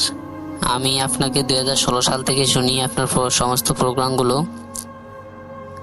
তো আমি লাইভ শুনতে পারি না, আপনার প্রোগ্রাম ডাউনলোড করে শুনি, কারণ আমরা অত্যন্ত গ্রাম অঞ্চল থেকে শুনি আপনাকে, সেই জন্য এত রাত পর্যন্ত জাগার ক্ষমতা আমাদের নেই। তো এত কথা না পারি, আমি সরাসরি ঘটনায় চলে যাই। এই ঘটনাটি আমার সাথে ঘটা, তো আমি ঘটনায় চলে যাচ্ছি। এই লিচু গাছে উঠবি, দেখ কত লিচু, বলছেন আমার স্বাস্থ্য ভাই। তখন আমি আমার স্বাস্থ্য ভাই সহকারে লিচু গাছে উঠেছি। উঠে লিচু খাওয়া শুরু করেছি। কয়েকটি লিচু খাওয়ার পরে হঠাৎ আমার চোখ নিচের দিকে চলে গেল। নিচের দিকে যে দেখি একজন প্রতিবন্ধী। আমি ভয় পেয়ে গেছিলাম, কারণ তার চোখগুলো চোখের জায়গায় স্বাভাবিকভাবে ছিল না, তার মাথাটাও স্বাভাবিকভাবে ছিল না। তা আমি সেখান থেকে গাছ থেকে চিৎকার দিয়ে দিয়েছি, চিৎকার দিয়ে নিচে পড়ে গিয়েছিলাম। তো আমার যেই আত্মীয় স্বজন আপুরা ছিল, তারা আমাকে ধরে উঠায় রুমে নিয়েছে। তো আমি বলতে ভুলে গিয়েছিলাম যে আমার এক আপুর বিয়ে বাড়িতে আমি তার শ্বশুর বাড়িতে গিয়েছিলাম, আমরা সবাই সেখানে লিচু গাছে উঠেছিলাম। তো তারপরে আমরা অনেকক্ষণ আমি বিশ্রাম নিই। বিশ্রাম নেওয়ার পরে দেখি কিছুটা আমার থেকে স্বাভাবিক লাগে। তো আমি সেখান থেকে উঠে দেখি আমার ভাইরা, চাচাতো ভাইরা ডাব পারে, নারিকেল গাছে উঠে ডাব পারে। আমাদের এখানে একটা রীতি হলো যে বিয়ে বাড়িতে যারাই যাবে, নারিকেল গাছ থাকলে সেই বাড়িতে নারিকেল খেয়ে নিবে সব। তো যথারীতি সেটাই হচ্ছিল। আমরা ডাব খেয়েছি সব গাছের। শেষ করে আমরা গোসল করব, দুপুরের টাইমে গোসল করব। তো আমাদের এখানে পুষ্করিণীতে গোসল করতে হয়। তো আমরা সব ভাই বন্ধুরা মিলে পুষ্করিণীতে মানে খেলাধুলা করেছিলাম, ডুবে ডুবে একজন আরেকজনকে ধরতে হয় এইভাবে। তো পুষ্করিণীটা বর্ণনা দিয়ে দিই, তাহলে বুঝতে সুবিধা হবে ঘটনাটা। পুষ্করিণীর চতুর্পাশে নারিকেল গাছ, এবং নারিকেল গাছের কিছু কিছু মাঝখানে জায়গায় আপনার তাল গাছ আর কিছু তুলা গাছ আছে, যেমন তুলা হয় গাছে, এরকম কিছু তুলা গাছ আছে। তো আমরা যথারীতি খেলাধুলা করে উঠে গিয়েছিলাম। তা আমি চেয়ে দেখি এক কর্নারে যে প্রতিবন্ধীটাকে দেখে আমি ভয় পেয়েছিলাম, সেই প্রতিবন্ধী একটা গাছের আড়ালে আমার দিকে চেয়ে আছে, তাল গাছের আড়ালে। তো আমি ওরকম কিছুটা ভাবি নাই, কারণ আমি জানি সে প্রতিবন্ধী। তো আমি আমার মতন গোসল সেরে চলে এসেছি। চলে আসার পরে আমরা আপুর সাথে রাত্রে খাওয়া দাওয়া করেছি। খাওয়া দাওয়া শেষ করে আমরা আমাদের বাড়ির পথে রওনা দিয়েছি ম্যাক্রি করে। তো যথারীতি সেদিন আর কিছু হয়নি। তারপরের দিন আমার মা আমাকে দুপুরে গেল বলছে যে অনেকদিন তো বিয়ে সাথে খেয়েছিস, মুক্তবে যাস নাই, তো কাল সকাল থেকে মুক্তবে যাবি। তা আমি একটু মুক্তব কামাই করতাম, সেই জন্য আমার মা একটু ধমকি দিয়ে বললো যে কালকে সকালে তোকে মুক্তবে যেতে হবে।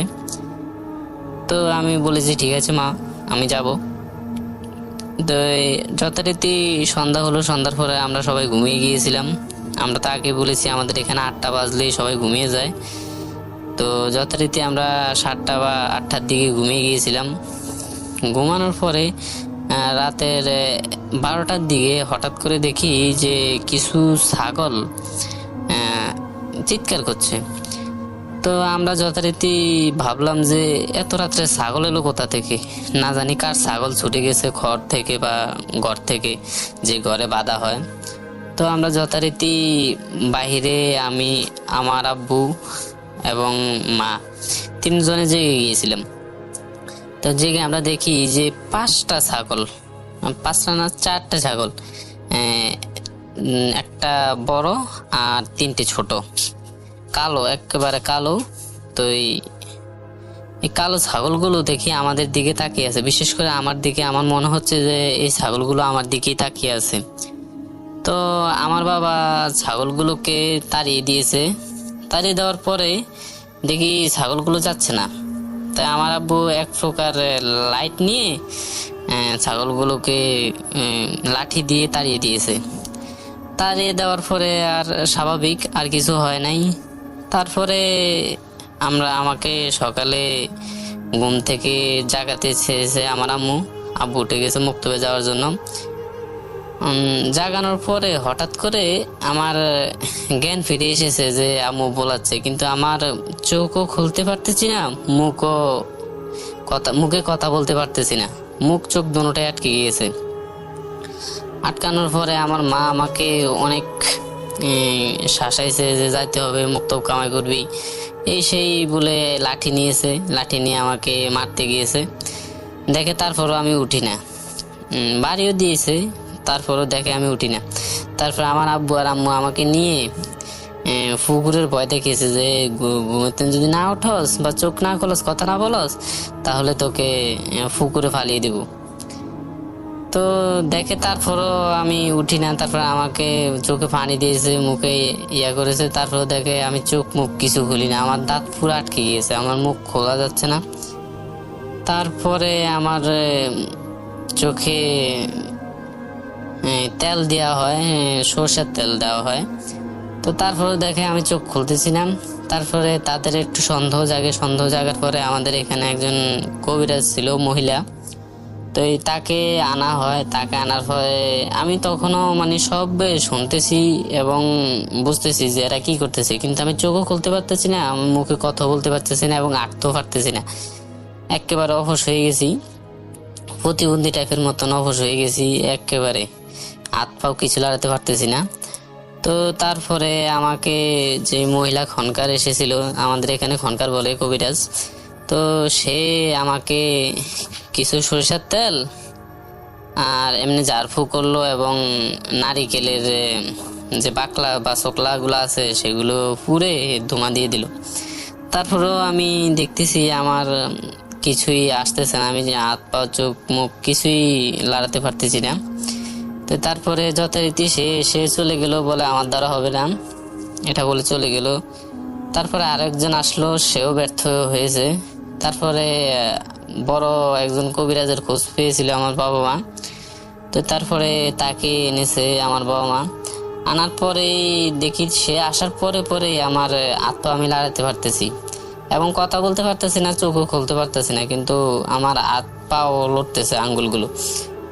তখন সে কিছুটা পরে আমার যেই কেউ আঙ্গুল বা কোনে আঙ্গুল বলা হয়, সে আঙ্গুলটা একটা হাড্ডি দিয়ে, কিসের হাড্ডি আমি জানি না, তবে হাড্ডি দিয়ে আমাকে চেপে ধরলো। চেপে ধরার সাথে সাথে আমার কান্না এসে পড়েছে, আমি কান্না করেছি এবং চোখও আমার খুলে গেছে।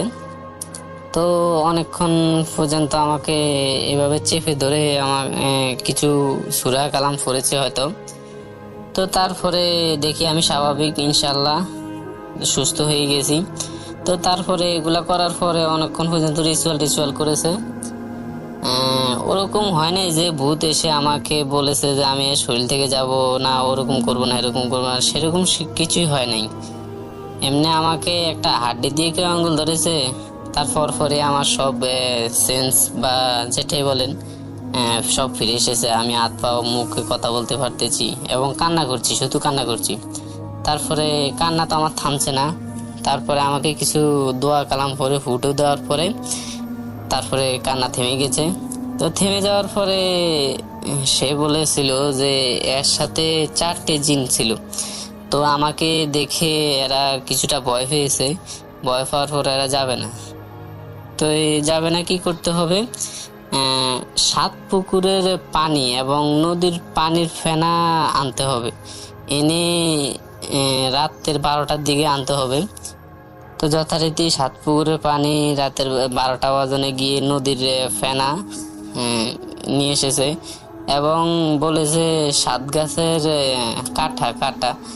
গাছের কাটা এনে এই পানিতে দিতে হবে। তো তাই করা হলো। তো দেওয়ার পরে আমাকে সেটি দিয়ে গোসল করানো হলো। গোসল টোসল করানোর পরে আলহামদুলিল্লাহ আমি সুস্থ। তারপরে আমাকে 2টা তাবিজ দিয়েছে, বলেছে যে 2 বছর পর্যন্ত আমার এই তাবিজ পরিধান করতে হবে। তো যথারীতি আমি তাবিজ পরিধান করেছি, কিন্তু আমি 2 বছর পরি নাই। 6 মাস বা 7 মাস তাবিজগুলো আমার কাছে ছিল, তারপরে হারিয়ে গিয়েছে। তো তারপরে আমার সাথে আর কোনো ঘটনা ঘটে নাই। এই ছিল আমার ঘটনা। আমি নতুন রেকর্ড করে পাঠিয়েছি। আমার কথায় কিছু ভুল ত্রুটি থাকতে পারে, তার জন্য আমি সুন্দর দৃষ্টিতে ক্ষমা চাচ্ছি আপনার কাছে। শামীম চরফেশন ভোলা।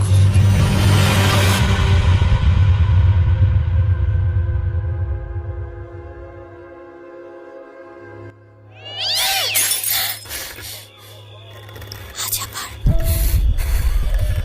শুনতে পাচ্ছেন শব্দটা? ভয়ের আরেক নাম ভূত.com with Russell. শুনছেন ভূত.com এপিসোড নাম্বার 225। আমি রাসেল আছি আপনাদের সাথে। আরও একবার আপনাদের সবাইকে স্বাগত জানাচ্ছি।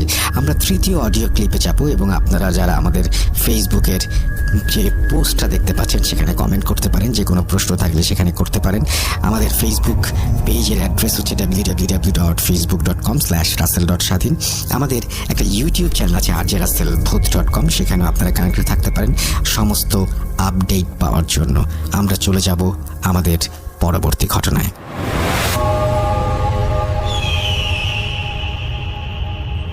আসসালামু আলাইকুম রাসেল ভাই, আশা করি আল্লাহর রহমতে ভালো আছেন। আমার নাম মোহাম্মদ মাজিদুল ইসলাম বাপ্পি। আমার বাসা খুলনা জেলার ডুমুরিয়া থানা চিচুড়ি গ্রামে। তো আমি কথা না বাড়িয়ে সরাসরি আমার ঘটনায় চলে যাচ্ছি। রাসেল ভাই, আমি যে ঘটনাটি বলবো আজকে সেটি মূলত আমার সঙ্গেই ঘটে। রাসেল ভাই, আমার সঙ্গে যে ঘটনাটি ঘটে এটা বেশি দিন আগে নয়, এটা 2020 ফেব্রুয়ারি মাসে। রাসেল ভাই, আমার সঙ্গে যে ঘটনাটি ঘটে এটা মানে সেদিন বিকেলবেলায় আমি আমাদের যে স্কুলে মাঠ আছে, গ্রামের স্কুলে মাঠ, সেখানে আমি খেলা করতে যাই। তো খেলা শেষে আমি বাড়ি ফিরি তখন বাজে প্রায় 7টা। তো রাসেল ভাই, বাড়ি ফেরার পরে আমি হাত মুখ দিয়ে ফ্রেশ হয়ে যখন বসি একটু, তখন কিছুক্ষণ পর আমার এক চাচাতো ভাই আমার কাছে আসে। তো এসে বলে, ভাই আমি তো সৌদি আরব যাবো, তো আমার ভিসা চলে আসছে, তো আমার কিছু কেনাকাটা করতে হবে, তুই আমার সঙ্গে যাবি এখন, যাওয়ার পরে আমরা কিছু কেনাকাটা করব। তখন আমি আমার ভাইকে বলি যে, দেখ আমার কাছে টাকা নেই, আমি এখন যেতে পারবো না। তখন আমার ভাইটি বলে, দেখ আমার ফ্রেন্ডের বাইক আছে, আমরা 3 জনে যাবো আর আসবো, বেশি সময় লাগবে না। তখন রাসেল ভাই আমরা 3 জন বাইক নিয়ে বের হয়ে যাই। আমাদের পাশে একটা জায়গা আছে যেখান থেকে আমরা এই জামা কাপড় এগুলো কিনবো। তো আমরা সেখানে প্রায় 8টা বাজতে পৌঁছে যাই। তো রাসেল ভাই, আমরা যখন সেখানে পৌঁছে যাওয়ার পরে যখন কেনাকাটা করি, তখন আমাদের এক ফ্রেন্ড ফোন দেয় এই জন্য যে আমাদের পাশের এলাকায় একটা অনুষ্ঠান হচ্ছে, সাংস্কৃতিক অনুষ্ঠান, খুব ভালো একটা অনুষ্ঠান হচ্ছে। তো আমাকে ফোন দিয়ে বলে, তাড়াতাড়ি চলে আয়, ভালো একটা অনুষ্ঠান হয়ে যাচ্ছে, তোরা তাড়াতাড়ি আয়। তো তখন আমি আমার ভাইকে বলি, দেখ ভাই অনুষ্ঠান শেষ হয়ে যাচ্ছে, তাড়াতাড়ি তোদের কাজ সার। তো রাসেল ভাই, আমাদের 30-40 মিনিটের ভিতর কেনাকাটা হয়ে যায়। তো তখন আমরা গ্যারেজ থেকে বাইকটা নিয়ে বের হয়ে যাই। তো রাসেল ভাই, যখন বের হয়ে আমরা যখন বাড়ি পথে আসি, তখন একটা ভয়ঙ্কর একটা জায়গা আছে, জায়গাটার নাম হচ্ছে পোড়াবটতলা। বলতে গেলে রাসেল ভাই, সেখানে প্রায় মাসে 1-2টা ভয়ঙ্কর অ্যাক্সিডেন্ট হয়। তো রাসেল ভাই, আমরা যখন সেই ঘটনাস্থলে আসি, ঠিক তখন আমাদের যে বাইকের ড্রাইভার তখন তিনি বলে যে, আমি তো এখানে 3-4টা রাস্তা দেখতে পাচ্ছি। তখন সে বলে, এখন কি করবো ভাই, আপনি একটু বলেন। তখন আমি বলি, তুমি তাড়াতাড়ি গাড়ি থামাও। তো রাসেল ভাই, তখন সে সঙ্গে সঙ্গে হাইড্রোলিক ব্রেক চাপে। তো বলে রাখা ভালো রাসেল ভাই, তাই গাড়িটি ছিল হচ্ছে পালসার ডাবল এক্সের গাড়ি। তো রাসেল ভাই, ব্রেক করার সঙ্গে সঙ্গে গাড়িটা সেখানে পড়ে যায়। পড়ে যাওয়ার পরে আমি রাস্তার পরে পড়ে যাই। রাস্তার পরে পড়ে তারপরে সেখান থেকে আমি যে পাশে অনেকগুলো বাঁশ গাছ আছে, সেই বাঁশ গাছের ভিতরে চলে যাই। তো রাসেল ভাই, সেই বাঁশ গাছের ভিতরে আমি তো প্রায় অজ্ঞান ছিলাম। তো কত সময় ছিলাম সেখানে আমি এটা বলতে পারবো না। তো রাসেল ভাই, সেই বাঁশ গাছে থাকাকালীন আমি একটা জিনিস দেখি। তো রাসেল ভাই, এখন খুব খারাপ লাগতেছে আমার যে এমন একটা জিনিস দেখবো আমি। জিনিস বলতে রাসেল ভাই, অনেক লম্বা করে কালো করে একটা লোক আসে আমার সামনে। তখন এসে বলে, আমি 64 সাল থেকে এখানে আমি আছি, তো এখানে কি জন্য আসছিস, এটা বলতে থাকে। তো রাসেল ভাই, এই যে কথাটা বলতেছে তার মুখের দিকে তাকায় দেখি তার মুখটা অনেক ভয়ঙ্কর। লম্বায় বলতে গেলে প্রায় 7 ফিট লম্বা এবং অনেক অনেক কালো একটা লোক।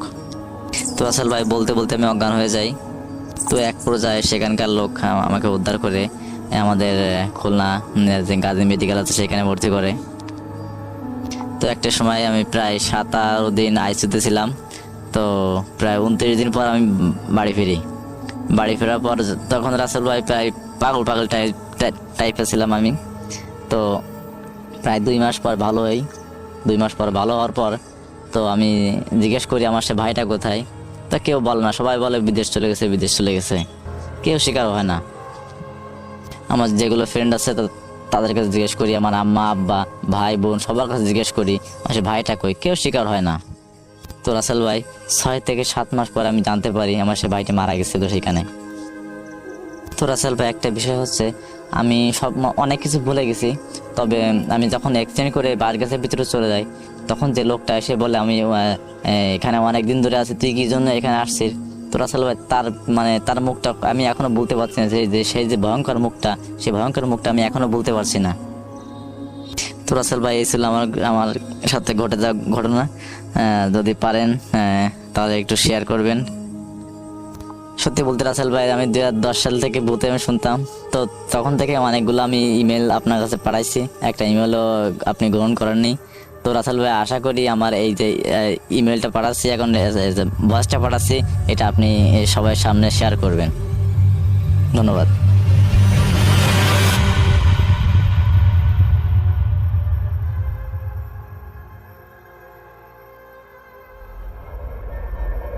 Spirit, be here with me.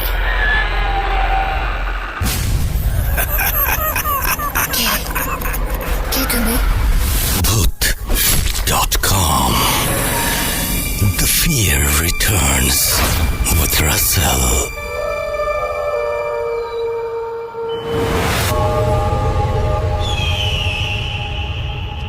আসসালামু আলাইকুম রাসেল ভাই, আমি মোহাম্মদ রিপন মাহমুদ বলছি, ঢাকার আশুলিয়া থাকি। তো রাসেল ভাই, আশা করি আপনি সবসময় ভালোর দলেই আছেন এবং ভবিষ্যতেও থাকবেন। তো আমি 2013 সাল থেকে আপনার ভূত এফএম এর নিয়মিত শ্রোতা ছিলাম এবং ভূত এফএম বন্ধ হয়ে যাওয়ার পর আমার খুব খারাপ লেগেছিল। তো যাই হোক, এখন ভূত.com এর সাথেই আছি এবং ইনশাল্লাহ সামনেও থাকবো। তো রাসেল ভাই, আজকে আমি যে ঘটনাটা শেয়ার করব এটা আমার অফিসের এক কলিগের মামার সাথে ঘটে যাওয়া ঘটনা। তো আমার অফিসের কলিগের নাম হচ্ছে বাবু ভাই। তো বাবু ভাইয়ের মতো করে আমি ঘটনাটা বলছি, আমি তার ভাষায় বলছি, তার মতো করে। ঘটনাটা আজ থেকে 20 বছর আগের কথা, 2000 কিংবা 2001 সালের কথা। ঢাকার কুড়িল বিশ্ব রোড এলাকায় সেই মামার বাসা। মামার বাড়ির পাশেই ছিল তার নানার বাসা। মামার নাম সাইফুল মামা। তো সেই সাইফুল মামা সাথে তার নানার ভাইয়ের, অর্থাৎ নানার ভাই তার নানা, সেই নানার সাথে সাইফুল মামার খুব একটা ভালো সম্পর্ক ছিল। মানে নানা নাতির যে সম্পর্কটা সেটা একদম ভাইয়ের মতো ছিল, বন্ধুর মতো ছিল। সবসময় তারা একসাথে ঘুরতো ফিরতো এবং কোনো জায়গায় বেড়াতে গেলে যাইতো। তো রাসেল ভাই, এই 15 থেকে 20 বছর আগেই নাকি বসুন্ধরা এলাকায়, ঢাকার বসুন্ধরা এলাকায় একটা মেলা বসতো। তো সেই মেলাটা যেদিন বসবে তার আগের দিন তারা ওই নানা নাতি মিলে, অর্থাৎ আমার সাইফুল মামা এবং এই নানা মিলে ওই জায়গাটাতে একটু ঘুরতে যায়। তো ঘুরতে গেলে সেই যে জায়গাটায় মেলা বসবে সেখানে ঘুরতে যায় এবং ঘুরতে গিয়ে দেখে যে সেই জায়গাটাতে একটা পুরাতন বট গাছ আছে এবং সেই যে বট গাছটা বট গাছের ওখানে গিয়ে ও নানা মামাকে বলল, তোর তো অনেক সাহস, তো তুই কি এই বট গাছটাকে রাত 3টার সময় এই বট গাছের উপরে উঠে দেখাতে পারবি আমাকে? তো মামা আগে থেকেই সাইফুল মামা অনেক জেদিল প্রকৃতির লোক ছিলেন এবং তিনি সবসময় বাজি ধরতেন আর কি। তো সাইফুল মামা বললেন, আচ্ছা নানা এই গাছটা কত আগের? তো নানা বললেন, প্রায় 100 বছর হয়ে গেছে গাছটার বয়স। তো সাইফুল মামা বললেন, এই গাছে উঠবো তাও আবার রাত 3টের সময়? এটা কোনো ব্যাপার হলো? এটা তো একদম সহজ কাজ। নানা বললেন, আচ্ছা ঠিক আছে, তো আজ রাত 3টার সময় এই বট গাছটাতে উঠবি। তো যেই কথা সেই কাজ রাসেল ভাই। রাতের 3টার সময় নানা একটু দূরে থেকে দেখছিল এবং মামা ওই গাছটিতে ওঠার জন্য, ওই বসুন্ধরা এলাকার ওই গাছটিতে বট গাছটিতে ওঠার জন্য উনি যায় আর কি। তো রাসেল ভাই উনি গাছটাতে অনেক কষ্ট করে ওঠেন রাতের বেলায় 3টার সময়।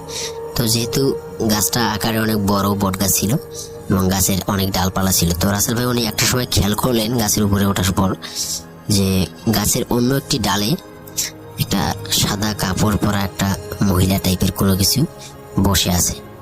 এটা দেখে তিনি তড়িঘড়ি করে সেই গাছ থেকে নেমে যান এবং দ্রুত নেমে উনি আর কি একটু ওই জায়গাটা ত্যাগ করার চেষ্টা করেন। তো রাসেল ভাই দুর্ভাগ্যজনক হলো সত্য, গাছ থেকে নামতে নামতেই উনি পজেসড হয়ে যান আর কি ওই জিনিসটা দ্বারা। তো এরপর নানার সাথে করে নিয়ে চলে আসেন বাড়িতে। যেই কথা সেই কাজ, বাজি ধরেছিল, বাজিতে সে জিতে গেল, এখন নানাকে তো তাকে কিছু খাওয়াতে হবে। তো আর একটা কথা বলি না রাসেল ভাই, সেটা হচ্ছে যে নানা যে বাজিটা ধরেছিল যে পরের দিন কিন্তু মেলা বসবে, সেই মেলায় যা ইচ্ছা তাই তাকে খাওয়াবে, মামাকে খাওয়াবে, এই বাজি ধরেছিল। তো মামা পরের দিন নানা সহ মেলায় গেল। তো সেদিন আর কি কোনো ধরনের এলোমেলো আচরণ বা মিসবিহেভ করেনি, মামা স্বাভাবিকই ছিল সেদিন। তো মেলায় গেল, মেলায় যাওয়ার পর পরের দিনের মেলায় যখন নানা মামাকে নিয়ে গেল, তখন নানা বললো যে কি খাবি বল, তাই খাওয়াবো তোকে। তখন মামা বলতেছে, ভাজা মাছ খাবো আমি। তখন নানা একটা চিংড়ি মাছের দোকান নিয়ে যায়, যেখানে চিংড়ি মাছ ভাজি করে বিক্রি করতেছে একটা বিক্রেতা। তো সেখানে গিয়ে দেখা গেল রাসেল ভাই প্রায় 200 পিসের মতো চিংড়ি মাছ ছিল এবং ওই মামা একটা একটা করে হাত দিয়ে নিচ্ছে এবং খাচ্ছে। অবাক করা বিষয় হচ্ছে 200টি মাছ সম্পূর্ণ খেলো। খাওয়ার পর আবার পাশে একটা পিঠার দোকান ছিল, সেখান থেকে 10-20টার মতো পিঠা খেয়ে ফেললো। অবাক করা কাণ্ড, নানা তো পুরোপুরি অবাক। তারপর রাসেল ভাই যেটা হলো, নানা অবাক হয়ে তার দিকে তাকিয়ে রইল এবং মেলাতে ঘুরে ফিরে তারপরে তারা বাসায় ফিরে আসলেন। তো রাসেল ভাই বাসায় ফেরার পর উদ্ভট প্রকৃতির আচরণ করতে শুরু করে সাইফুল মামা। সবাইকে গালি গালাজ এটা ওটা, মানে আগের তুলনায় সবকিছু যেন অন্যরকম, কেমন জানি তার কাছে এলোমেলো রাখছে। সবাইকে যেমন মানে রাগান্বিত সুরে কথা বলছে, মানে আচরণটা একটু মানে চেঞ্জ হয়েছে, উদ্ভট প্রকৃতির। তো রাসেল ভাই তারপরে ওই সাইফুল মামা বাড়িতে মিসবিহেভ শুরু করার এক পর্যায়ে তার যে বাবা ছিল, সাইফুল মামার বাবা, সেই নানার আঙ্গুল এক পর্যায়ে পায়ের বৃদ্ধাঙ্গুল কেটে ফেলে সাইফুল মামা। তারপর যেটা হয় যে এইভাবে উদ্ভট প্রকৃতির চালচলন সবাই দেখার পর আশেপাশের মানুষজন মনে করে যে তাকে হয়তোবা বিয়ের বয়স হয়েছে, হয়তোবা বিয়ে দিলে হয়তোবা সব সমস্যার সমাধান হবে।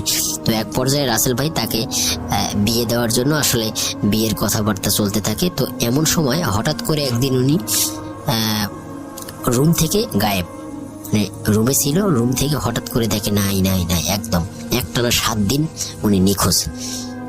তো রাসেল ভাই ওনাকে যে জিনিসটা পজেস্ট করেছিল সেই জিনিসটাই ওনাকে আসলে অন্য একটা জগতে নিয়ে যায়।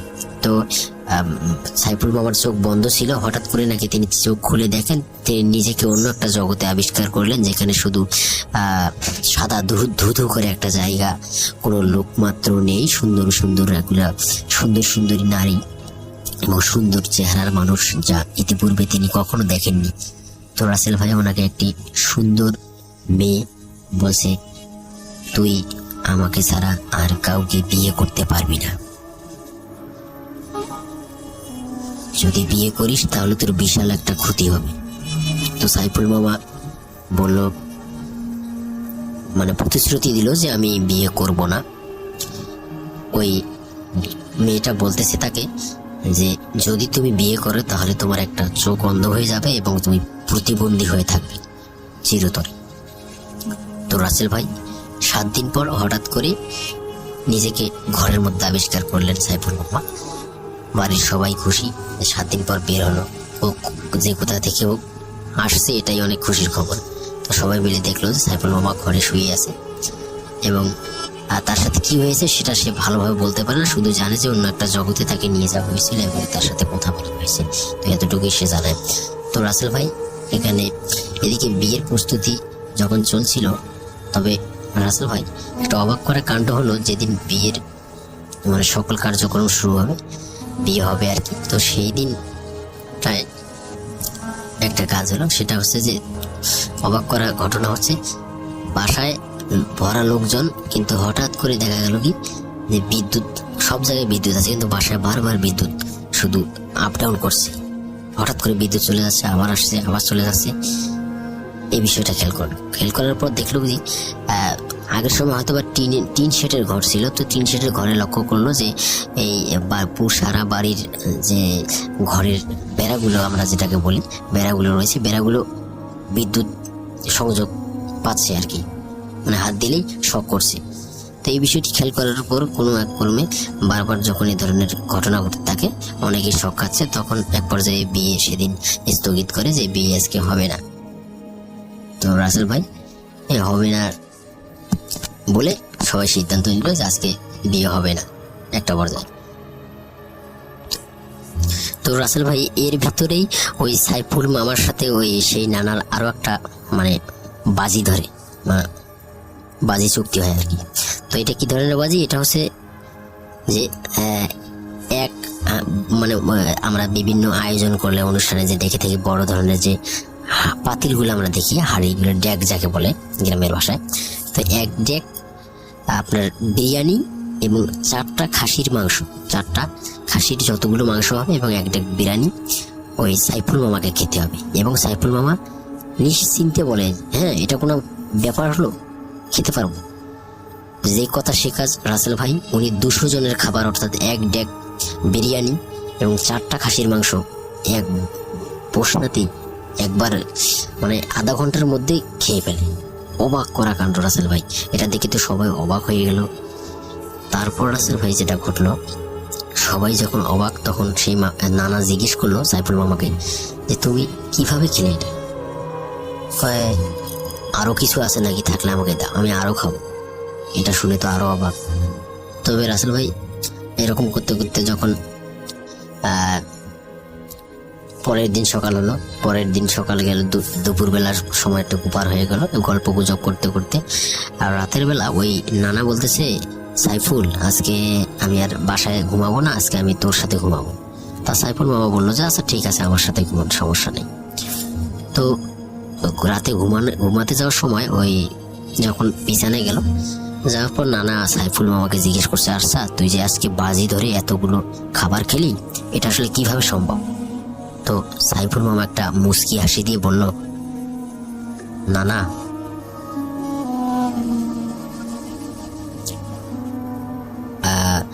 আমাদের বাসার যে টয়লেট আছে, ওয়াশরুমটা আছে, তার পেছনে তুমি কালকে সকালে গিয়ে দেখতে পাবা যে আসলে খাবারগুলো আমি কিভাবে কি করেছি।